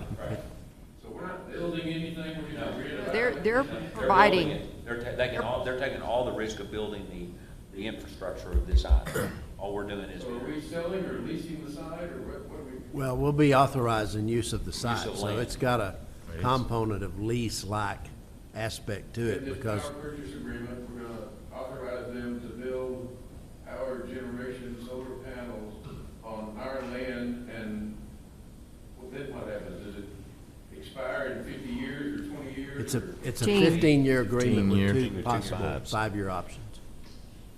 5-year option, is their leisure or ours? Our option. I'll need to check on that, Ron. I'm not sure whether that's unilateral or not. Is there any power that they create that's sold to a third party, or is it all sold to Tech? I think so. It says that it will provide 50% of the electricity needs. My question is, are they just providing 50% and they're using other power generated to sell on the open market? Or are we getting all that they generate? I think if I could answer that, the language, the metrics are, the current campus demand is about 450 kilowatts. What this will provide the campus is 50% of their demand volume. Any residual or anything more than that has not been addressed that I've seen in the agreement, and where that would go. yeah, I'm sorry, I don't. Well, I think that it's just the way it's worded here. Right. Is whether what they're creating is only 50% of what we really need, but we're getting all they create. Yeah. Or are they only giving us 50%, the kind of assumption of the need, but they're actually creating more and they're selling that? So I'm just trying to. I'd like to know that question too, because I'm still trying to find out what's their incentive to do this. If they're generating 10,000 and they're going to give us half of 450, they're effectively just paying us rent but they're creating an economic Right, I think that's. business for them. Yeah, these are very- That they're getting a Right. federal credit. I just don't These are very legitimate points, so why don't we just go ahead and pull this until we can come back with, Just to table this till we get some more information. we'll answer those questions the next It time. doesn't have a time frame that has to be decided by, good or question. to Yeah, meet some kind of deadline, either that we Right. proposed or they proposed. Then we're gonna pull item 5 from any action for this committee, for this committee. So, Michael, let's move on to item number 6, please. Okay. Item 6 is associated with Texas Tech University to authorize the president to execute a contract with the Enrollment Management Dallas office. This might be a little more simplified in nature than the last item. The bottom left picture is the current Enrollment Management office inside a tower. The right side is the new location on Preston Road in a retail district. The whole point was to increase visibility and connectivity to people driving or walking by with the Texas Tech brand. The actual lease agreement, the actual lease terms is, the lease is about 5,200 square foot of retail space at the Preston Forest Village, for those of you that understand where that is. The initial term is 7 years with 1 5-year extension. And then the bulletized items, which are really the questions Regent Anders had, and the Facilities Committee, what will give us some bullet points on the details. So there are some costs associated with this. There's no exit penalty from the previous lease where they're at. That's going to actually expire. And those are listed there for the new lease as the bullets show there below. I won't read all of that, but I think they're in your report. So the recommendation is to basically move the enrollment management offices from one place to another for better visibility, better connectivity to the community. I'll just add, for those of us that live in Dallas and know anything about this area of town, if you've ever been over south of Love Field area, the current office for this group is in a pretty poor part of the city. But this is a significant upgrade in location. Any other questions on this item of the board? I'll entertain a motion to approve. Move approval. Motion. Second. Have a motion second. All in favor? Aye. Aye. Motion carries. Michael, continue with item 7, please. Item 7 is the Texas Tech University Health Sciences Center approval of a project to construct the new Permian Basin Academic Facility on the Odessa campus. This is the final TRB request today, but there's 2 items that coincide. It's 7 and 8, and I'll get to 8 obviously in a moment. But they're both related to this project. The site is as planned, right to the west and south of Dotsey Avenue, and to the south of West 4th Street. This team has done a good job through really hammering through a lot of very tight site with a lot of academic need and square footage and purpose and function. Dr. Mitchell, thank you for your leadership and just guiding the bigger committee staying focused on this, because it was a challenging project. As you can tell, the building does fill up the entire site. That's all the area in color except for Dotsey Avenue, which I'll talk about in a moment. So the academic building is the white zone, if you will, right in the middle of the page. The red roof at the top of the building, I'll talk about in a moment. That's what we'll refer to as the conference center. They're connected in one contiguous facility, but actually 2 functionally different spaces that can integrate on a day-to-day basis as needed. This is a 2-story facility. The first floor plan, I won't go through the whole thing, certainly covers all of the academic purpose and need as it relates to the health professions, the School of Medicine, School of Nursing, the development office presence there, common and support areas, mechanical yards, and then this will be tied into a tech link and mobile tech link connectivity back to all the HSC campuses. The second floor. Excuse me. Yes, sir. Lab space, Ted? Yes, there is lab space. He's getting ready to get to that. Okay. So there's lab space embedded throughout all of the facility. Matter of fact, a majority of it is classroom, flex, and labs. So you'll see a lot of the blues, and so the blue zones are also lab spaces. The violet zones are classroom, flex, and then dry lab is a kind of a common term, but it could be used for whatever lab functions they might need. The right side of the picture, I'm going to try to get this X to work again. Sorry. So this is the entry into the building, and this is the open area to the second floor. This X here is the high bay area for the conference center, and it has a common corridor here. So this can be locked down here, as well as in the up the top of the stairs for night functions for the community in this area. This is a partnership, which I'll explain the budget in a second. That's a partnership with the Medical Center Health System Foundation. Dr. Mitchell and his team have kind of spearheaded in connecting a really good community connectivity to the campus. I won't go through every room, but you can tell it's a very dense, very efficient, way above 60% in terms of functional efficiency. And the building's looking like this. So Regent Hammond's, you'll start seeing this level of detail on. This is farther along than the ESB2 in terms of the skin design, and you can tell that it has the flavor. The red roof is actually the red tile span ren roof, so it's the tile roof as we know it here. And this is what you'll see at the next iteration of the ESB2. Well, we're still flying in the air, but we will clean that up. The scope of the work is a 51,000 gross square foot facility inclusive of the conference center and all the common shared areas. The project will include all the academic space for lecture halls, classrooms, the research labs, faculty, researcher, and staff offices, the education and conference center, specialized instructional space, and associated support spaces.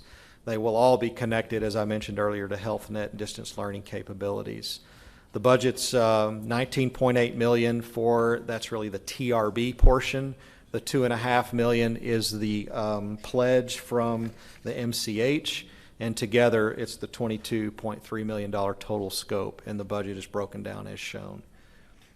Actually, the TRB was 14.2, wasn't it? Yes, sir. So the 14.256 was the TRB.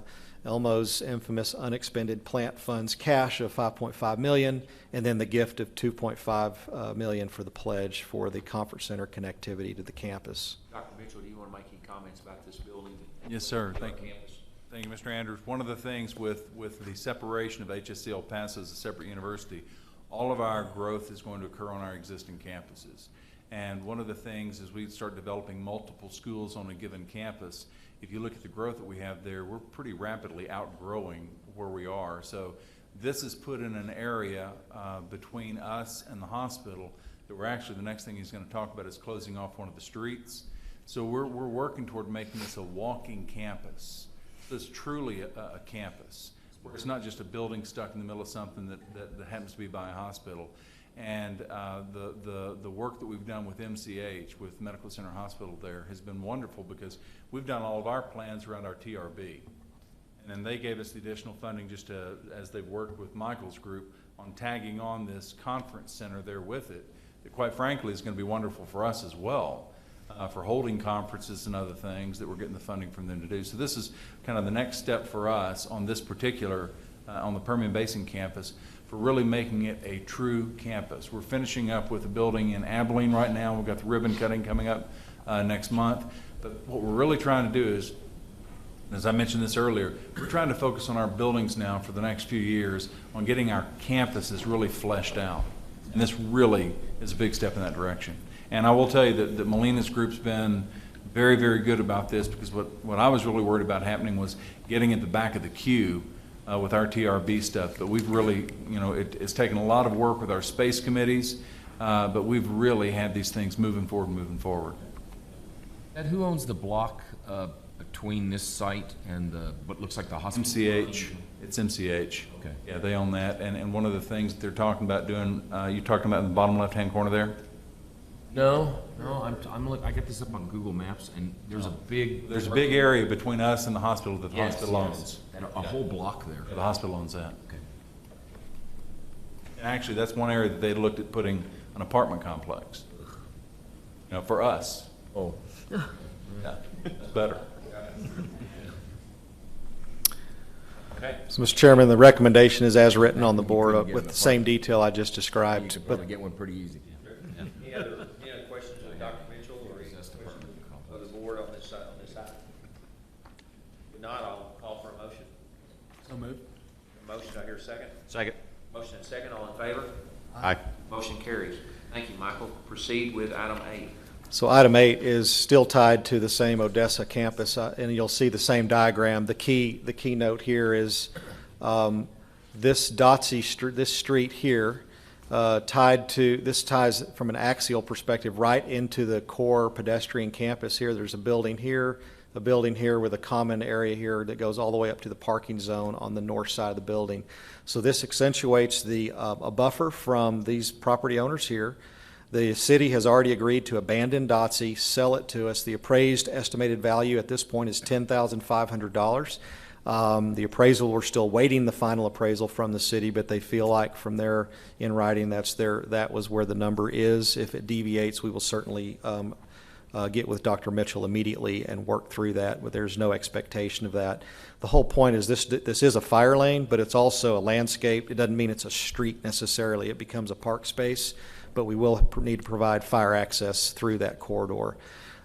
At the end of the day, we will own Dotsy Avenue after the city abandons it. So the city, the MCH, Dr. Mitchell, the traffic engineering department of Odessa has been incredible to work with.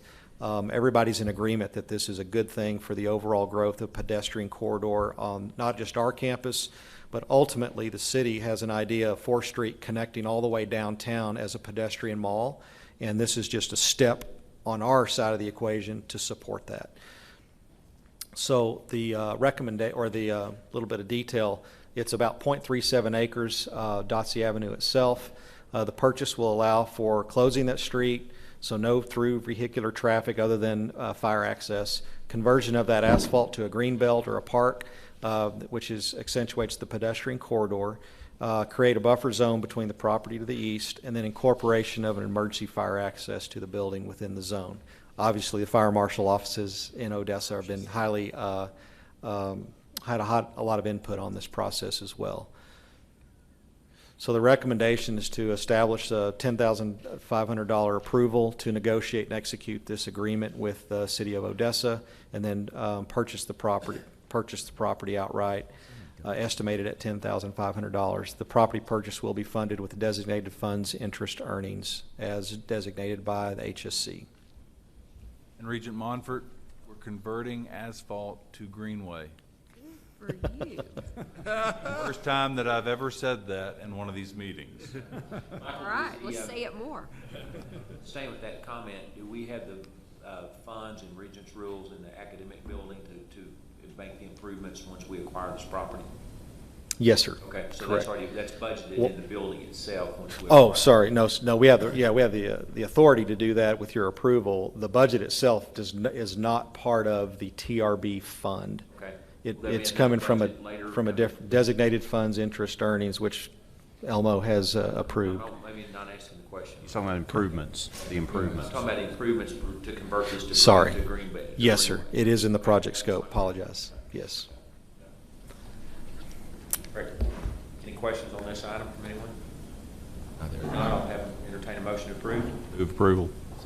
Have a motion, a second? Second. Hear a motion and second, all in favor? Aye. Motion carries. Michael, last but not least, item 9. So item 9 is the typical report on FP&C projects throughout the state, across all institutions. I'm not going to touch each project, but I would like to touch a couple of special notes of interest. The reports on every project are there, and they're in your book, but I want to talk about real quick just a couple things.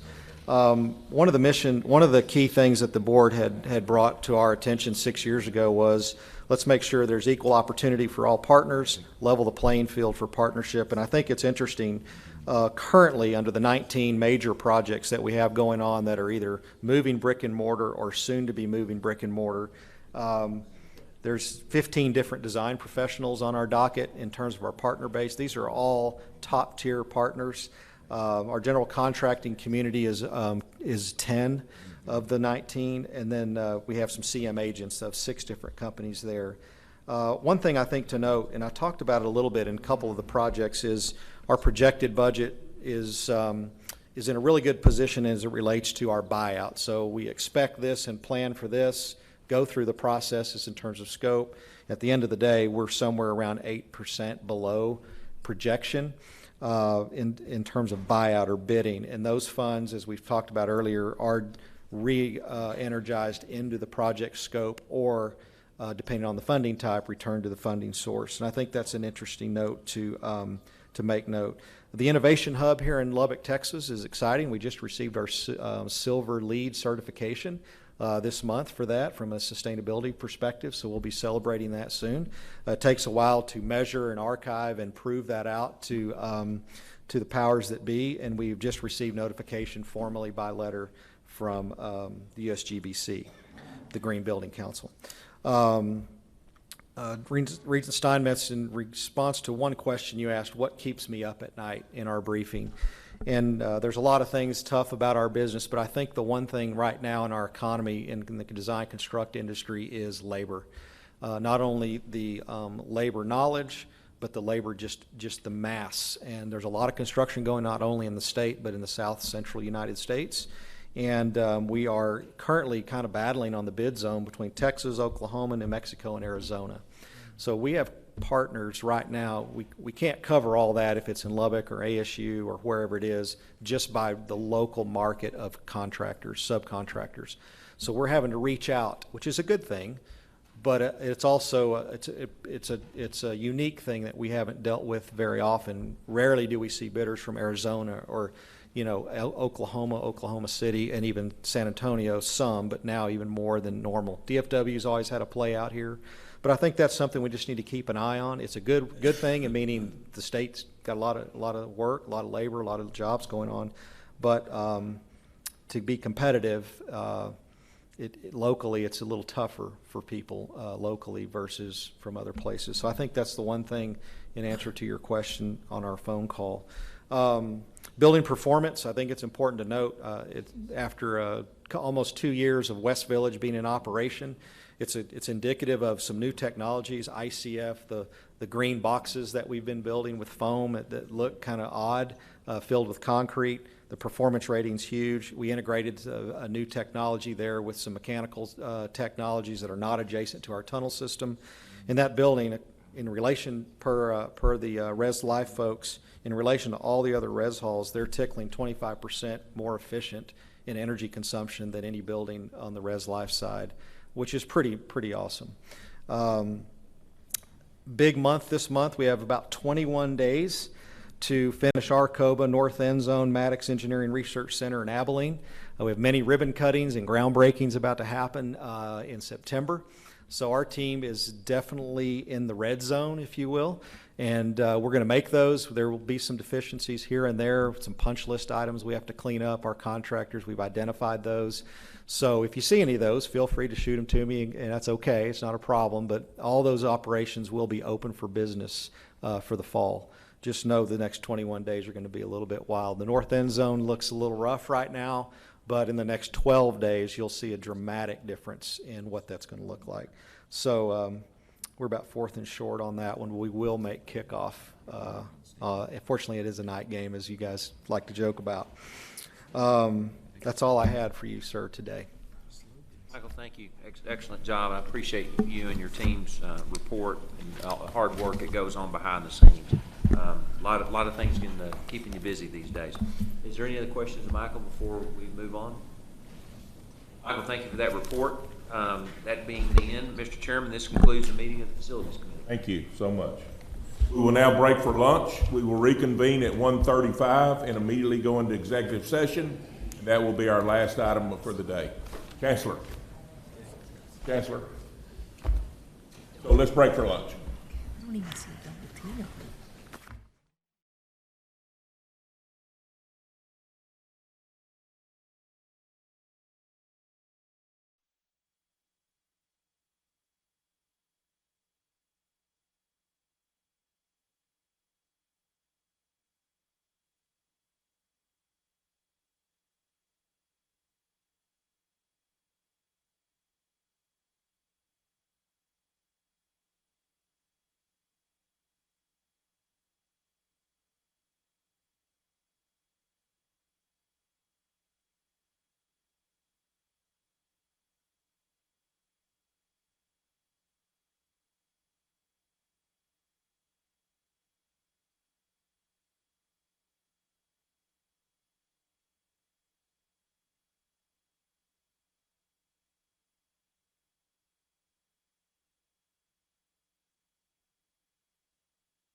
The meeting of the Board of Regents of the Texas Tech University System is now called to order. The board will now convene an executive session as authorized by section 551071, 551072, 551073, and 551074 of the Texas Government Code. We will meet in the Red Raider Lounge directly behind us. Thank you. This will be our last item for the day. We will come out and we will then adjourn. Whatever motion. You okay with that, Mr. Brunges? Yes, sir. You read it just like I wrote it. Okay, Lisa, why'd you go put your hair up? Did you get hot in here?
Convene into open session.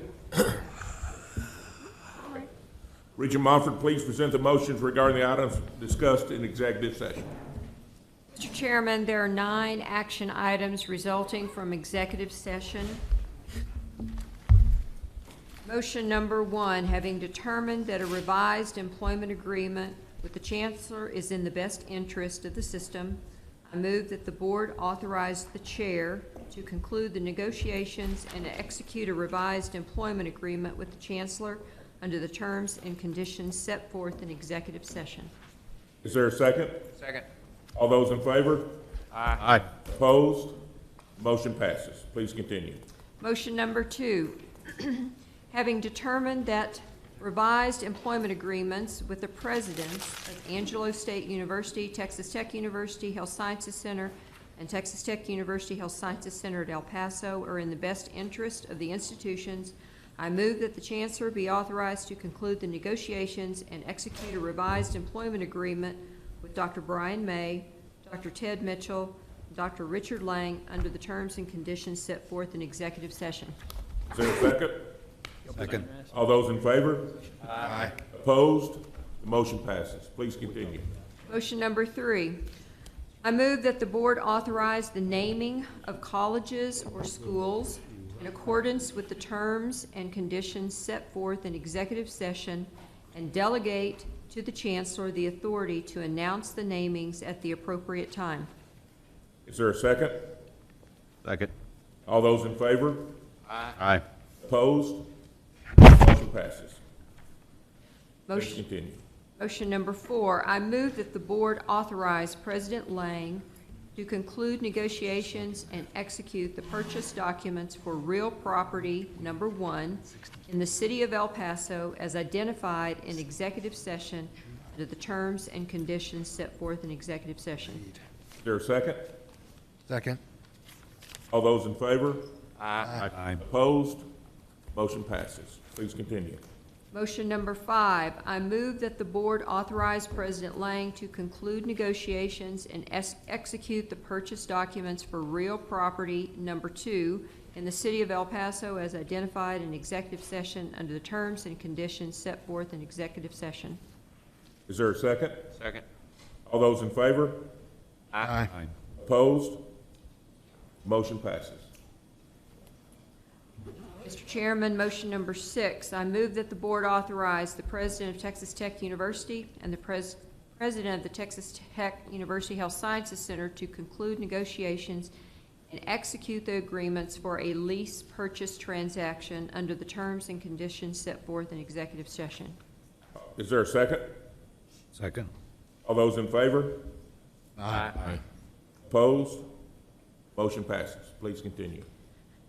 I move that the Board authorize the President of Texas Tech University Health Sciences Center to offer options to lease identified sites for the possible location of a U.S. Department of Veteran Affairs clinic under the terms and conditions set forth in executive session.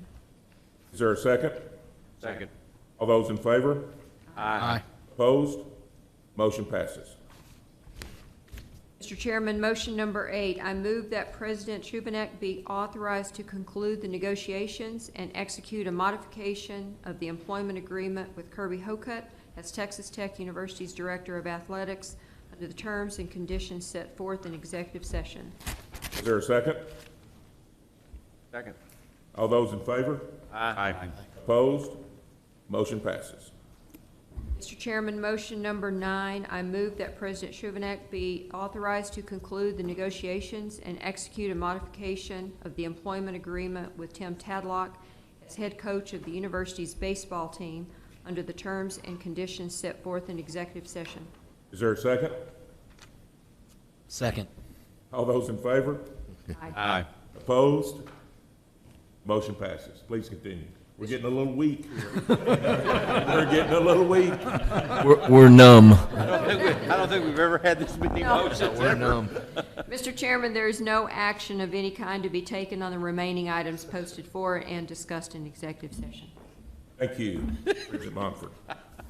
The meeting of the Board of Regents will now recess. The meeting of the Board will reconvene on Friday, August 12th, 2016, at 8:30 a.m.